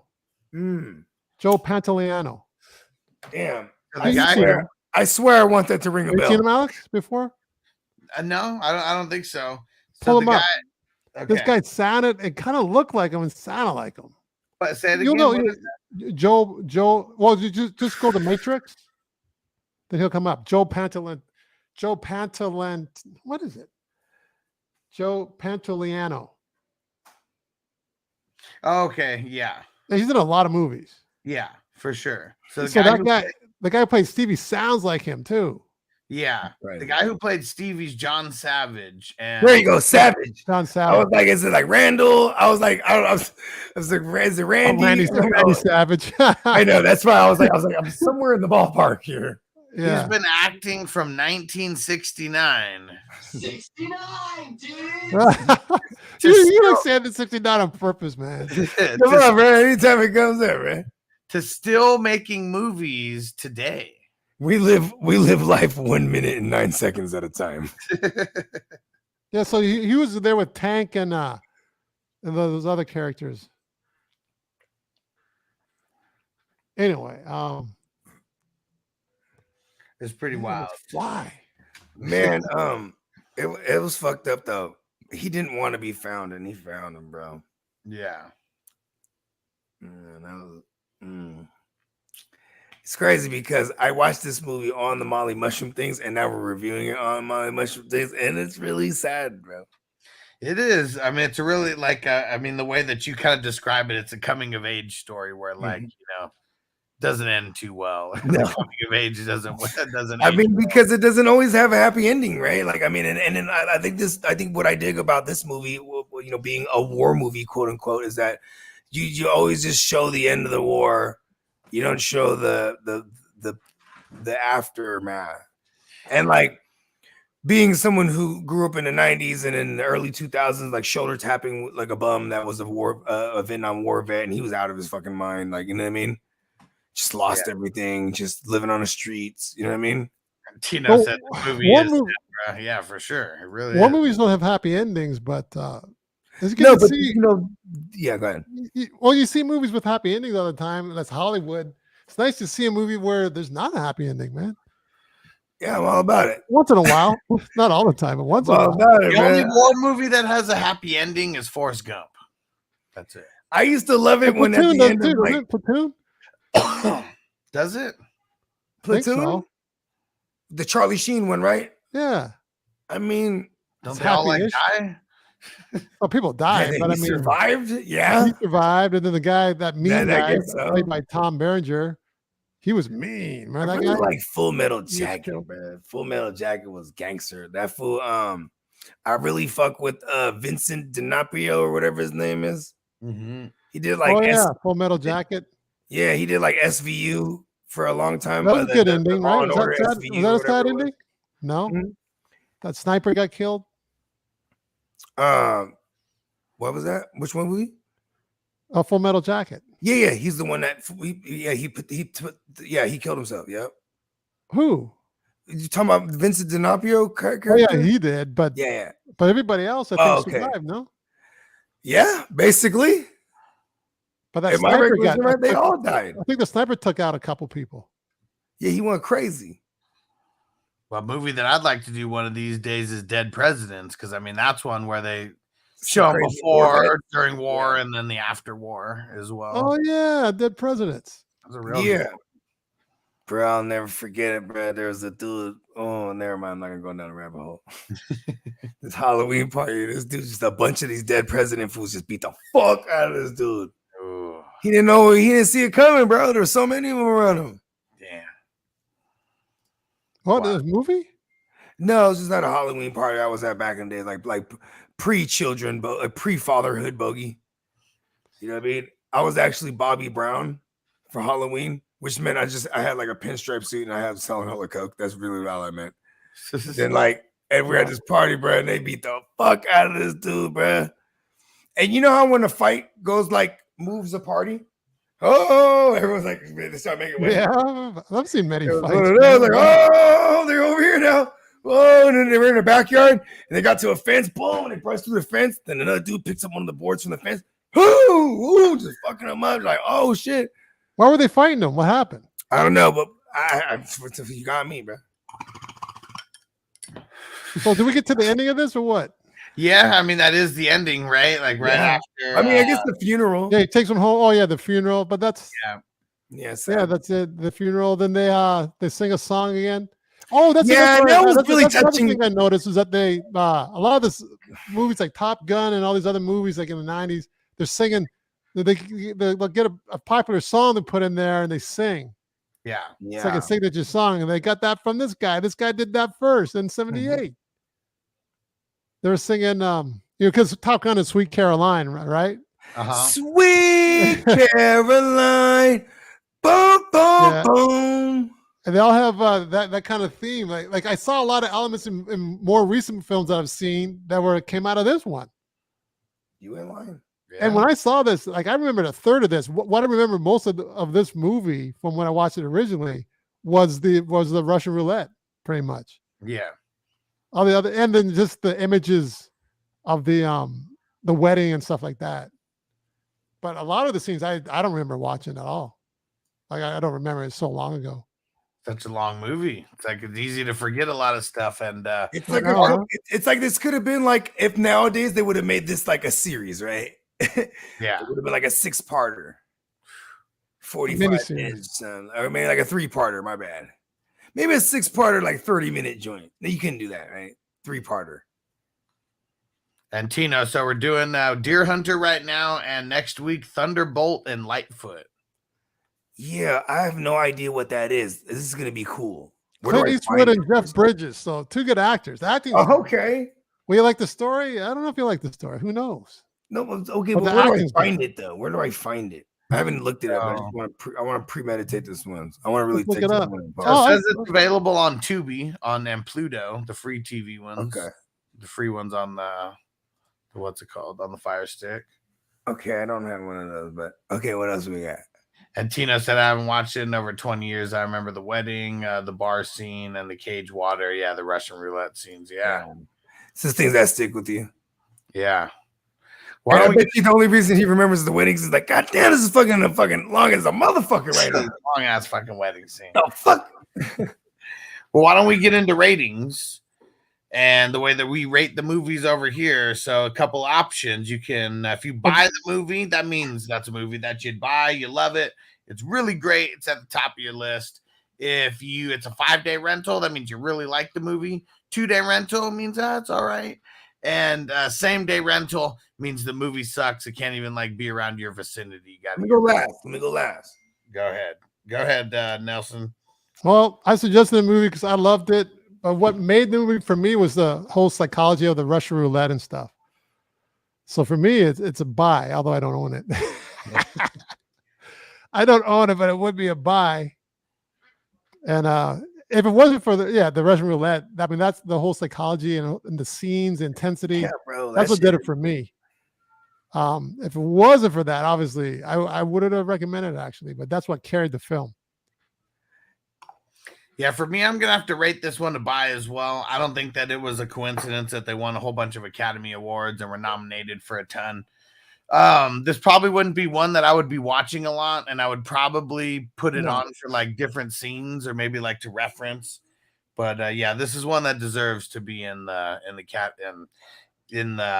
whole collection of movies. Okay, so here's my thing, right? This is why I wanted to go to last, because I'm gonna invent a new thing right here, right? So I have a video store, right? And I have a Nelly section, right?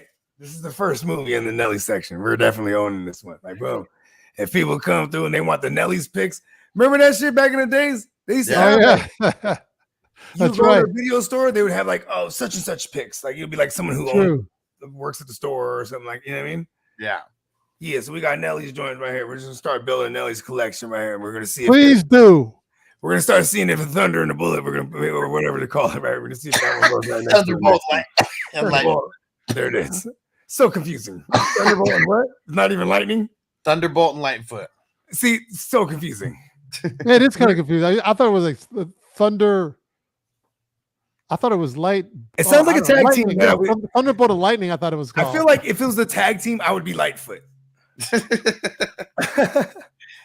It does sound like a tag team though. Introducing Thunderbolt and Lightfoot.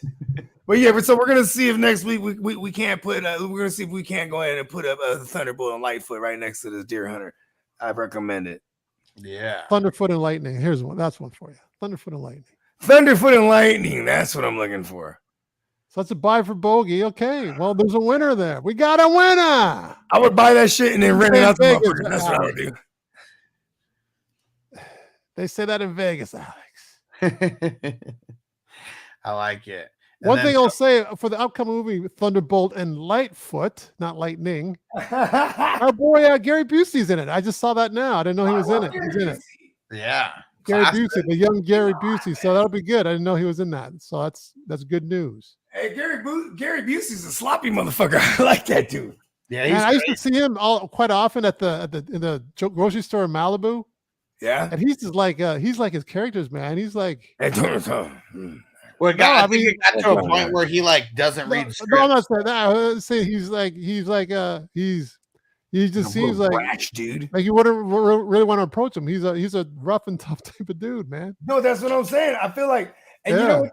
Okay, I love him in Black Sheep. You what? In Black Sheep.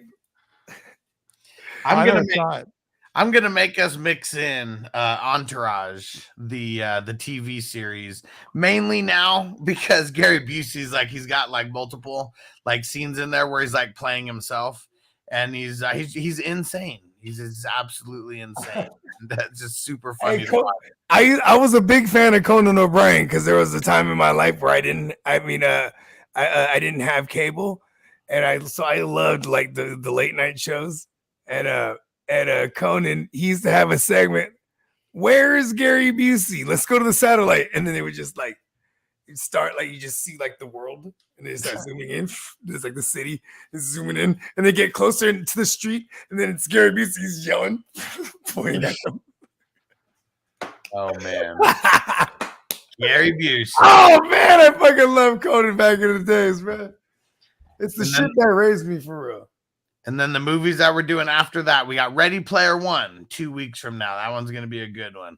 We got Freddy versus Jason 3 weeks from now to kick off our Halloween October movie festival. The Audition after that. House of a Thousand Corpses the week after that. And then for Halloween, we're going to be reviewing the trilogy of Scream 1, 2, and 3. Okay. Do we have permission to go off the rails yet? Just for like a little tangent, you know, just some good old fashioned conversation. Yeah, you have permission. All right. So now, I love Freddy versus Jason. I was trying to figure out which one to pick. I said, you know what? Let's do this one, because when you watch that one, you're supposed to assume the person watching fully understands the lore of both sides. You know what I mean? I don't think so, because they reintroduce both characters. I know, but like, when you know, but the lore of like he haunts Elm Street, and remember but it's been a while though. No one's heard of him, so that's what you say with the reintroduction, right? Yeah. But I'm talking about like this is when you to fully understand the lore. You know, I'm trying to do my what's his name? My Cuban B. Oh no, what's his name? Come on, the dumbass Jim Breuer's character. To fully understand, right? To fully understand Freddy versus Jason, man, you have to fully understand the lore, man. And then how ignorant it is they put them together. And they fight them they get like a fucking action, like a Chinese action director, like motherfucker, like, you know, some John Woo wannabe shit. You know what I'm talking about? Where, this like, was supposed to spawn like multiple movies of like multiple, you know, bad guy characters fighting each other, but nobody followed up with anything. Well, I mean, I guess we did finally see the Alien versus Predator after this. You know what I mean? Like they kind of. I guess that's true. You know what I mean? But that was, I mean, what other? They were supposed to have like Chucky versus Michael Myers, you know, like type shit. Come on, that was whack, man. There was a lot of rumors that we're going to be getting. We're really going to do that one? Yeah. Chucky just so happened to be the doll at the house for the kid where Michael Myers come through every year, huh? This motherfucker. That's what he said. It could. He is supernatural. We got two supernatural beings. Oh shit! Then you ain't lying, no, huh? Supernatural. Okay, all right. Hit me off with it, Nelly. Supernatural movies, right? They always fucked me up, bro. Exorcist fucked me up. Poltergeist fucked me up when I was a kid. Which one is yours? As a kid, no, Exorcist was one of them too. Right? That's your Omen. Omen was pretty sinister. I mean, with Damien, yeah. Omen. You just think about and it. Actually, you know what was really scary was Poltergeist. I was like 12 when it came out, I think, or 11. Poltergeist was one of those ones that was rented when I was a kid. We're gonna rent movies and shit and have, you know. Yeah, what I mean? We saw it on like the Super Channel or First Choice, whatever it's called. It's on the movie channel on satellite. You know what's really good? That actually it's really dark. Fucking The Shining, because that was one of those ones that I watched later in life. Too. I saw that. Wow, that's really fucked up. I saw it on TV. It came out on TV. Dark. You know what's funny in Ready? Have either of you guys seen Ready Player One? Yeah. I definitely watch it. Oh, I've heard of it. What is Truman? I was dummy ass Truman. I remember we were at the drive-ins. I go, what? They got Chucky in this motherfucker? That's all I remember for the movie. I was like, what? Put that on. I got Chucky in this motherfucker. Yeah, it was Crispy. 7 years old. He saw it. Yeah, I mean, Crispy talks about that. How that fucked him up. Which one? The Exorcist? I seen The Exorcist at 7 years old. Yeah. So it's all Warner Brothers, like with Ready Player One, and The Shining is one of the, because just in this video game, like they're trying to figure things out. They're going through this quest, and the quest is like they have to figure something out from a movie, so they go to the movie theaters. And when you go to the movie theaters, they actually like insert in the movies. Yeah, real trippy. Oh, Streep, I could not figure that movie out though. I promise you. When I was like, what? We used to go out there too, pull out the mini grill, and we out there just drinking, queuing it up. We watched like fucking 3 movies, bruh. You know what I mean? We are not moving. Did you ever see American Werewolf in London? You ever see Hell yeah, bro. No. When he had what's her name had some big ass titties. Remember, she had to calm them down. She had to whip the titties out on them. Hold on, just grab these titties. You remember that? I don't remember that part. You don't remember that scene? Because he wakes up, he sees the fucking. Because he wakes up, he wakes up twice, right? Yes. And the first time he wakes up, it's the second time he wakes up. When the second time he wakes up, and he looks over and he sees the mom. She's all fucked up. She's like a fucking. They never explain that either. She's like a corpse. Oh, honey. He's like, oh, and then here's the blonde chick from Ronin. Remember that movie with Robert De Niro? Yeah. Mhm. Yeah, it's her. So she's like, oh, to calm him down, she straddles him and just takes her shirt off. She had these big ass titties. Just, Oh yeah, I kind of she grabs his hands like, boom, calm down. Just, yeah. because he's like, what in the fuck is going on? He's like, remember, he couldn't control it. He was eating all the fucking. He went to the restaurant. He's like, give me steak, raw, rare. Oh yeah. Bloodier. Remember? He just can't. She was just trying to keep an eye on him because that full moon was coming. You know what I mean? Right. I remember how Jack kept looking worse and worse as the movie went on. Jack and Buddy. Because it's almost like they're a fiend. Because watching that movie, the first part of the movie was scary because they're out on the road. Of course, the woman in the outer side. Oh, are you talking about on the road? I think you might be talking about the original one, bro. I'm talking about the 90s remake one. I'm talking about the original one. Yeah. Okay, I never fucked with it. Yeah, because I was like, oh yeah, because when I said the chick from the Ronin, I'm like, oh, never mind. I'm talking about the newer one. And that one, I think the original American Werewolf in London, the same. Yeah, because the new one was American Werewolf in Paris. Yeah. Right. Yeah. True. Yeah. The director directed Michael Jackson's Thriller. Oh, word. Yeah. He's like, give me that guy. Yeah. Hey, look what Crispy just asked. Do you believe in ghosts? Crispy, do you believe in eating lunch every day? Ghosts are real, man. Those are real, man. The question is, okay, even if you give it the numbers, right? It's like this. Is everyone just lying about this stuff? Every single ghost story, everybody's lying, right? Well, there's such thing as a wavelength, and if the massive wavelength, that makes no sense. No, but Bogey, people might choose to not believe it. Bogey, just let this sink in. Is everybody lying about these? What if this one person's not lying out of millions of ghost stories? I don't know. A lot of people lie. You can't really say nothing to me to convince me otherwise. You know what I mean? What's that? No, there's nothing that no one can say. I mean, I'm with you. I'm on that side. I'm a believer. Well, yeah, I know you are, but I'm just saying this in general, like for someone not to believe, not to think that it's true. All right, this is how true I know it is, right? And then I even got scared of it because I was always a truth seeker. I love the Boulder and X-Files. I'm a true. We're Sagittarius, bro. I love to hear because you know why? We have an idea here, buddy. I'm glad you asked. Right, and like so here was my thing as a kid, bro. I remember when the Exorcist fucked me up, and I started going to Catholic school. You know, you do that every Sunday or whatever, right? So I'm at the Catholic school. And every Sunday, it's like an hour while my parents are at church. We do this thing, and then you get your communion at the end of it, whatever. Your first communion, whatnot. And I remember asking the teacher, I said, "Is Exorcist real?" And she said, "Oh yeah, Father John just performed one a couple weeks ago." Yeah, that shit fucked me up.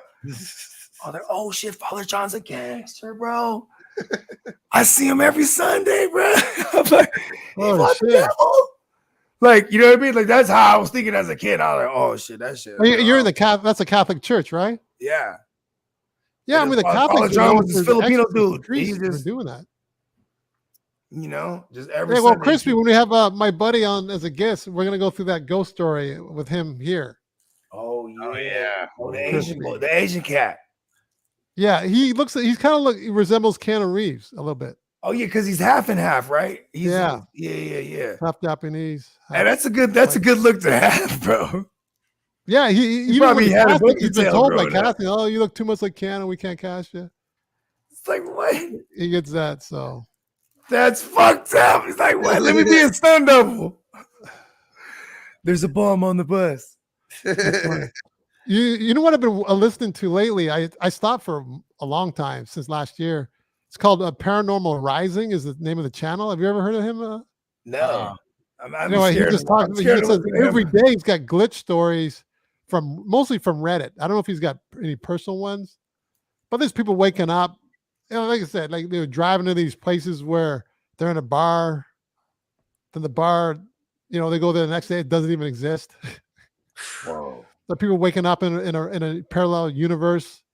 People, this one's common. That there's a lot of people say they'll meet someone, but they don't remember meeting them, and then they meet them, but they don't remember. Then they say, "Oh yeah, the person. Hey, so how's your cat? What do you mean? How do you know that I have a cat? Oh, we talked yesterday about it when you bumped into. I never talked to you yesterday. In my own research, you're so and so and so. And they keep talking. How did this person know all about me? And there's a lot of stories like that. Yeah. In my research, just personally, right? Because what I always want, like, you go to the gym, you like strengthen, your biceps or your triceps or whatever. It was all about, to me, I was like, okay, in order to not get possessed, you have to possess a strong will. You know what I'm saying? Yeah. Right?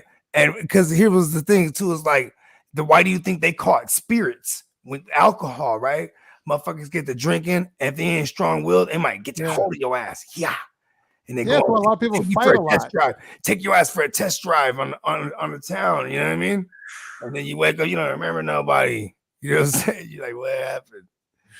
It can be very well that people sometimes, the people change when they're drunk. Maybe they didn't change at all. Maybe it was the spirit was able to get inside of them. I'm just saying, bro. At that time. I mean, why do they call alcohol the spirits for? Even when you refer to it in the industry, they call it the spirit industry. You know what I'm saying? Like when you refer to the alcohol. Yeah, true. Industry. I mean, you may even have a happy spirit that liked to drink when he was alive, and you get those happy drunks, right? I mean, yeah, because it could be a motherfucker that's what he conjures up, huh? Yeah. You know what I'm saying? Like, maybe there's some other, I'm just saying. But that's also if you believe. I think, like, if you ever could not explain something, supernatural is the way to explain it, right? Because, we live in a world where, like, you need science facts. I need the facts. You know what I mean? Or I don't believe it. But then, there's fate or faith, even, I should say. Well, it's funny. They'll say they don't believe it. Then I say, I had a dream last night. Really? But I can't prove the dream by facts, but they'll believe that. Why is that? So those people are very inconsistent. I don't know. I can't prove to you that I dreamt last night. Right?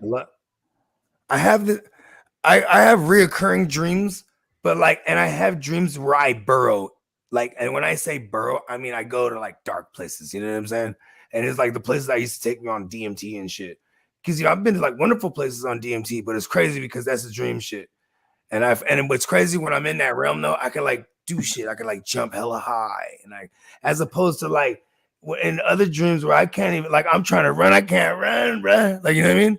This one, I'm like super conscious. I'm like fucking lucidly dreaming, and I'm jumping all over the place. And lucid dream. I have those every now and then. Those are cool. Yeah, those are crazy, bro. I wake up and I'm like, whoa.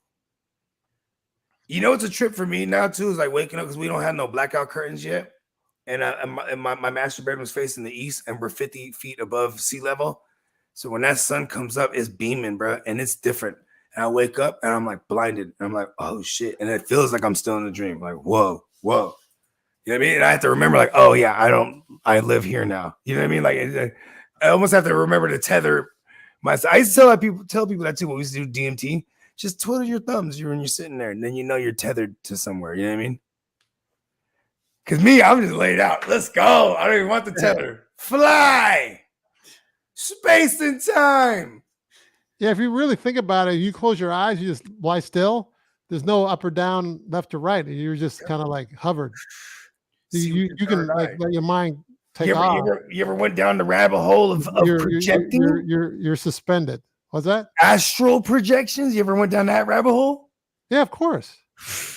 Shit's real as a motherfucker, bro. Astral projecting, yeah. That shit's real as a motherfucker, bro. I have a cousin. Yeah, this motherfucker would sleepwalk, and he swear he would astral project. I used to sleepwalk a lot as a kid. I remember. Yeah, he would sleepwalk all the time, but it would be a trip though, because he would be like, even the times he's not sleepwalking, and he would always fall asleep before us, like in the slumber parties, right? All the cousins would be sleeping when we were kids and shit. Yeah. And then he'll wake up and have a recollection of our conversation, bro. You know what I mean? Damn. Because he was like, nah, I was there, bro. Like, no, what are you fucking talking about? You know me? As a kid, I was that way. When the fuck are you talking about? You're asleep, bro. You know what I mean? Then years later, he's like, bro, I swear I always used to astral project. I figured out what it was, bro. I'm like, whoa. Oh, you know what I mean? I'm like, damn, cuz. You know what I'm saying? Well, But there's a lot of things that I don't know how it works, but there's a lot of things that are kind of regulated or things that are consistent in that spiritual realm that you think, wow, what the fuck? Because me, I can I'll set my alarm clock different on certain days sometimes, right? always wake up. But at usually, the let's same say I set it at 6:20. I wake up at 6:19 or 6 time. All the or time. 10 seconds I wake before. up anticipating it. But if I set it at wait, hold on, Bogey. Yeah, If go I ahead, set it at 6:55, I wake up a few seconds before that. But no matter when I set it, I will wake up just before. no matter what, even time. though I changed the time. Whoa. Yeah, it's crazy. Well, it's not crazy. It's just that it's more. There's a lot. What's the word am I trying to say? There's because we just think of a linear type of three-dimensional world, right? Yeah. And then there's time, but the thing is, because your dreams are this when you're in that. your dreams can be different lengths, but they seem longer or shorter based in real time. But then it's there's also based on Earth time. right. But then there's And what do we measure time by? Like our cycles time around. is a magnet. It's more of a magnetic thing. In the dream state, it's more electrical, where it's not as regulated, right? It's not as bogged down. It's not as slow. For instance, how you talk with someone, they can turn into someone else, but then you talk to them as if it's the same person. They call DMT the spirit molecule because it's a contradiction, right? Because it's the molecule that we produce in our brain, but it's the third eye. You know what I'm saying? That if right. That's what I was about to get into that. Pineal gland, right? The third eye thing. Exactly, and that's the pineal gland, and so there is some science to it, bro. I mean, I'm not a scientist. I'm a self-proclaimed scientist. I call it the dream juice, bro. The tryptamine, bro, because that's what we trickle at night. But before we start to triple tryptamine, our brain releases melatonin, and we go into rapid eye movement, REM state. See what I'm saying? When you and then you start to trickle the tryptamine, and it takes you into your dream. You know what I'm saying? That's literally what's happening. You just gave me a thought, Bogey. Go ahead. Just give me a thought. I never thought of this till now. You're triggering something. Because DMT's people that dream a lot have a lot more DMT because it triggers. Have a lot more tryptamine, yes. Right? Yes. You have active pineal gland. Huh? You have active pineal gland, yeah. Right. So I'm just thinking this now because I've seen certain things that happen in the daytime when I'm awake. So I think that when you're sleeping, it's more since your other senses are like dumbed down because you're sleeping. So that's awake. The third eye doesn't sleep. I was about to say the third eye doesn't sleep. We're about to get real deep, bro. Is awake is subjective. I got to finish my thought. Right, go ahead. The third eye doesn't sleep. But since it doesn't sleep, it's more so it's more active at night, as you were just saying. Yeah, well, I can take you in the daytime. There's certain things that you can see if you're not distracted enough. Ever notice when people see a lot of things when they're just smoking a cigarette, they're not doing anything, they're just chilling. Mm-hmm. They see a lot of people see things when they're smoking cigarettes. Ever notice that? You hear these stories? I was just smoking a cigarette and I saw this, I saw that. But if you're not smoking that cigarette, you're not seeing that stuff because all these other things are you're distracted. Well, there could be something to it. Nicotine does have a cognitive. No, Bogey, you missed my point. Missing my point. Okay, I'm missing it totally. It's not the cigarette. It's the fact that the cigarette is a catalyst to slow your ass down, to relax and take everything in. What's going on? Right, because it could be anything. It could be, hey, I'm gonna bite my nails and take a break and bite my nails. It could be that. Right? I actually get time to watch this grass grow. Yeah, right, exactly. So I'm just saying the cigarette is used as a anti-distraction tool, unbeknownst to the person. They're just smoking, right? Yeah. But that being said, see, and this is why I believe this, what I just said to be true, because what I said about getting up with the alarm clock, I wake up right before the alarm almost every time, not always. I remember I was driving around. My sister was visiting from Canada. She came to LA, right? Mm-hmm. I'm driving around. I stop and get gas. She doesn't wake up. I'm driving home, right? We were like on the coast, so I'm driving home for 45 minutes. But I don't stop and get gas. She doesn't move. And then I go, hey, she didn't move. I said, I bet you she wakes up right before I get home.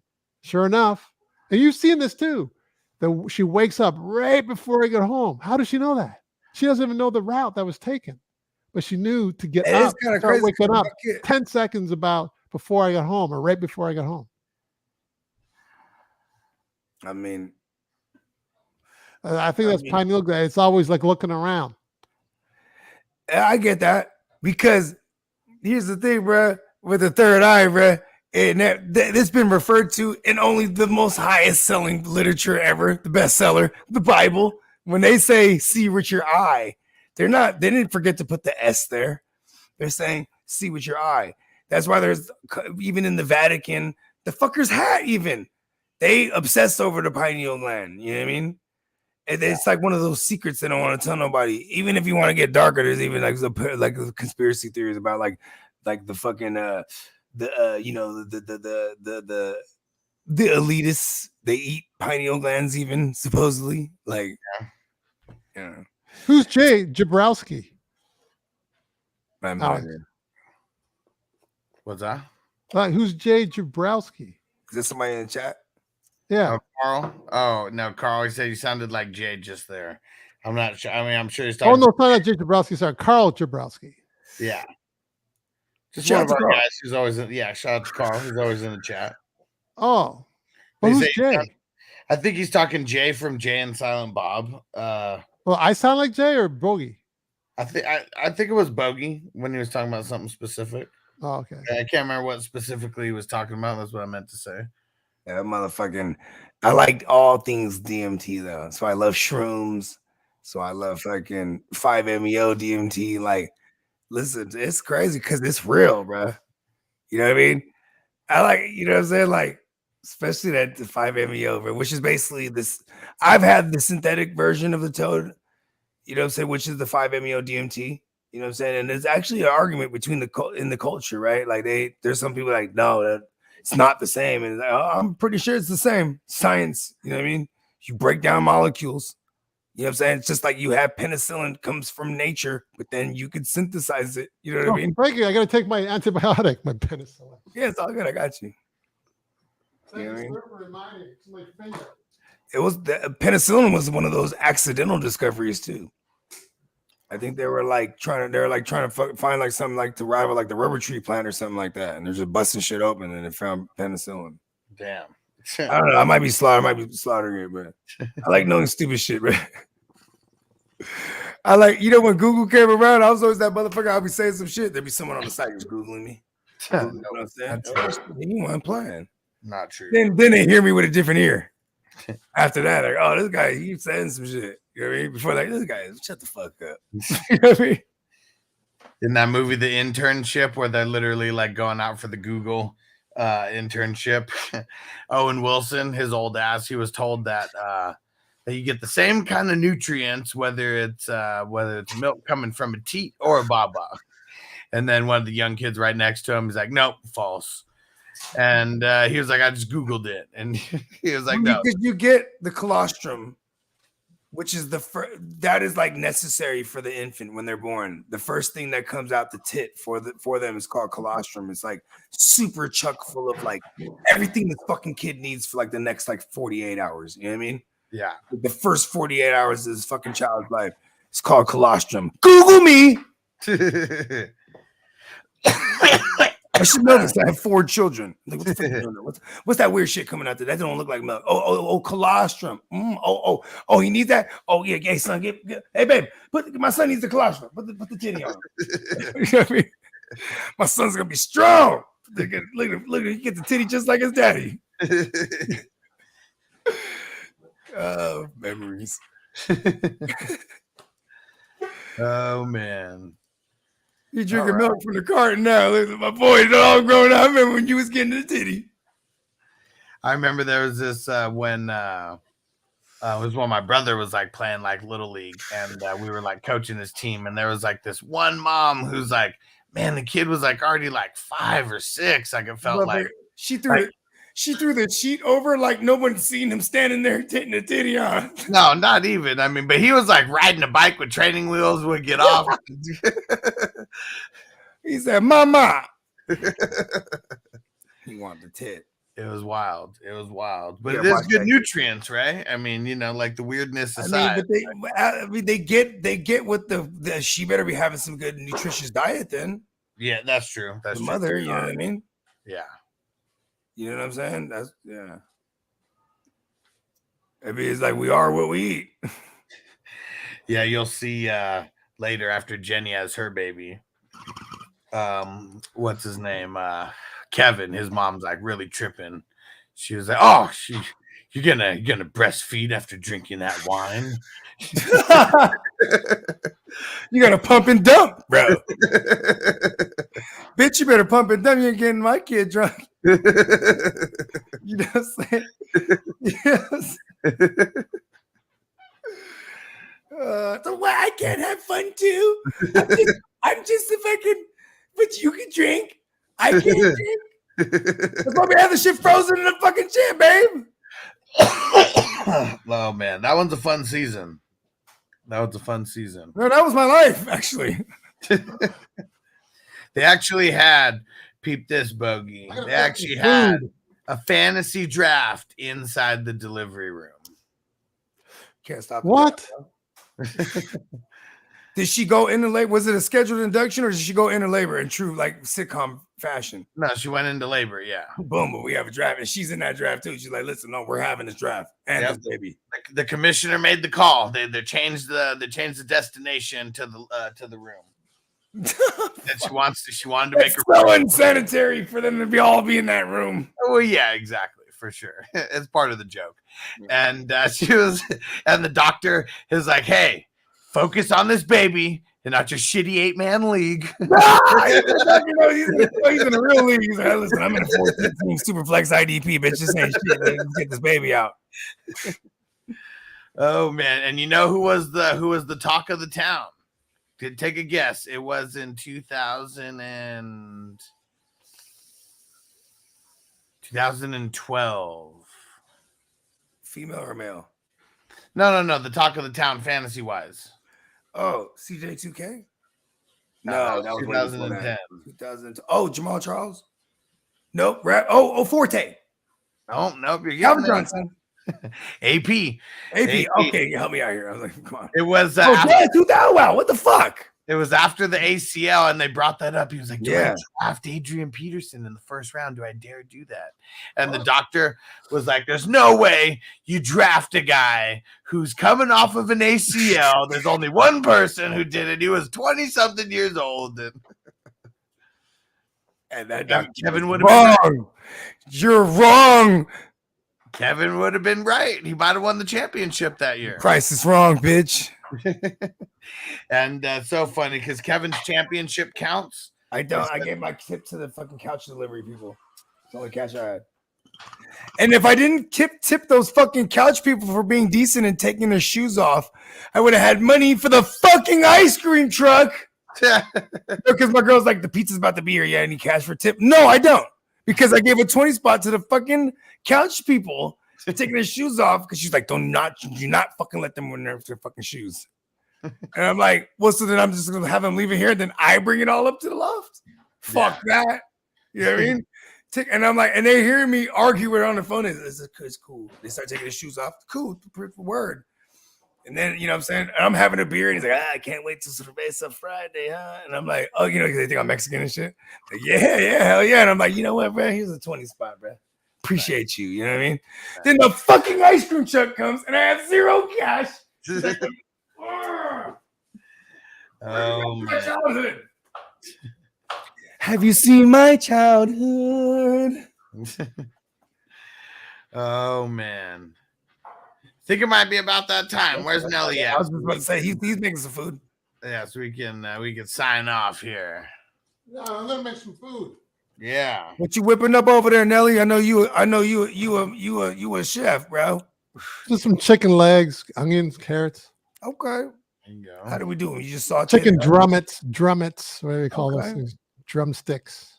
I'm about it. We have a Filipino dish that's similar. It's like everything you just said, but we throw a little bit of garlic and then we throw a little bit of tomato sauce. Oh, yeah, I get garlic too. I'll throw that in there. Yeah, throw some garlic and some tomato sauce. You let that shit slow simmer, you know what I mean? And even some potatoes in there too. Bell peppers. Nice. Oh, I got some bell peps. Yep. Right? I'm a big fan of the bell peppers. Give me the stoplight things. You know what I mean? Make my own. All right, well, I'll see you guys next week. Right? What we doing again next week? Next week, it is Thunderbolt and Lightfoot. Okay, I gotta Thunderbolt find this. and Lightfoot. If you just go search it on the Amazon Fire Stick, it'll come up with all the apps that you can watch it on. It's all the free movies. I don't have the Fire Stick. That's why. Just Google it. That's all I do. Yeah, you can find Okay, it. yeah, I'll Google it. You'll find Uncle it. Google. Yeah, and so if you're not following us in podcast form, go follow Silver Screen Breakdowns on Apple, Yeah. Spotify, Google, Amazon, anywhere that you get your podcasts. And if you're listening to us in podcast form, go subscribe to the Silver Screen Breakdowns YouTube channel. Make your way over there. Please do. We got over 100 subs now, so we're doing good. Big bomb. Yeah, find me, Nelson Tynes, on YouTube. Meanwhile, like demo reel and acting montages and stuff, even some of the commercials. And also the Vowel Scene Paid in Full's on there too. There we Everybody Eats. Everybody eats. I think that's got about 2 million views on it now. go. Yeah. Fucking I go. don't know one guy's channel. I don't know who the guy is, but and Instagram is Nelson Tynes _. See you over there. I'll follow you back. You can follow me first. There you go. And I am Bogard scot-free. You probably can't find me because I'm very elusive. Pew! We'll see you next week. Peace out. Peace.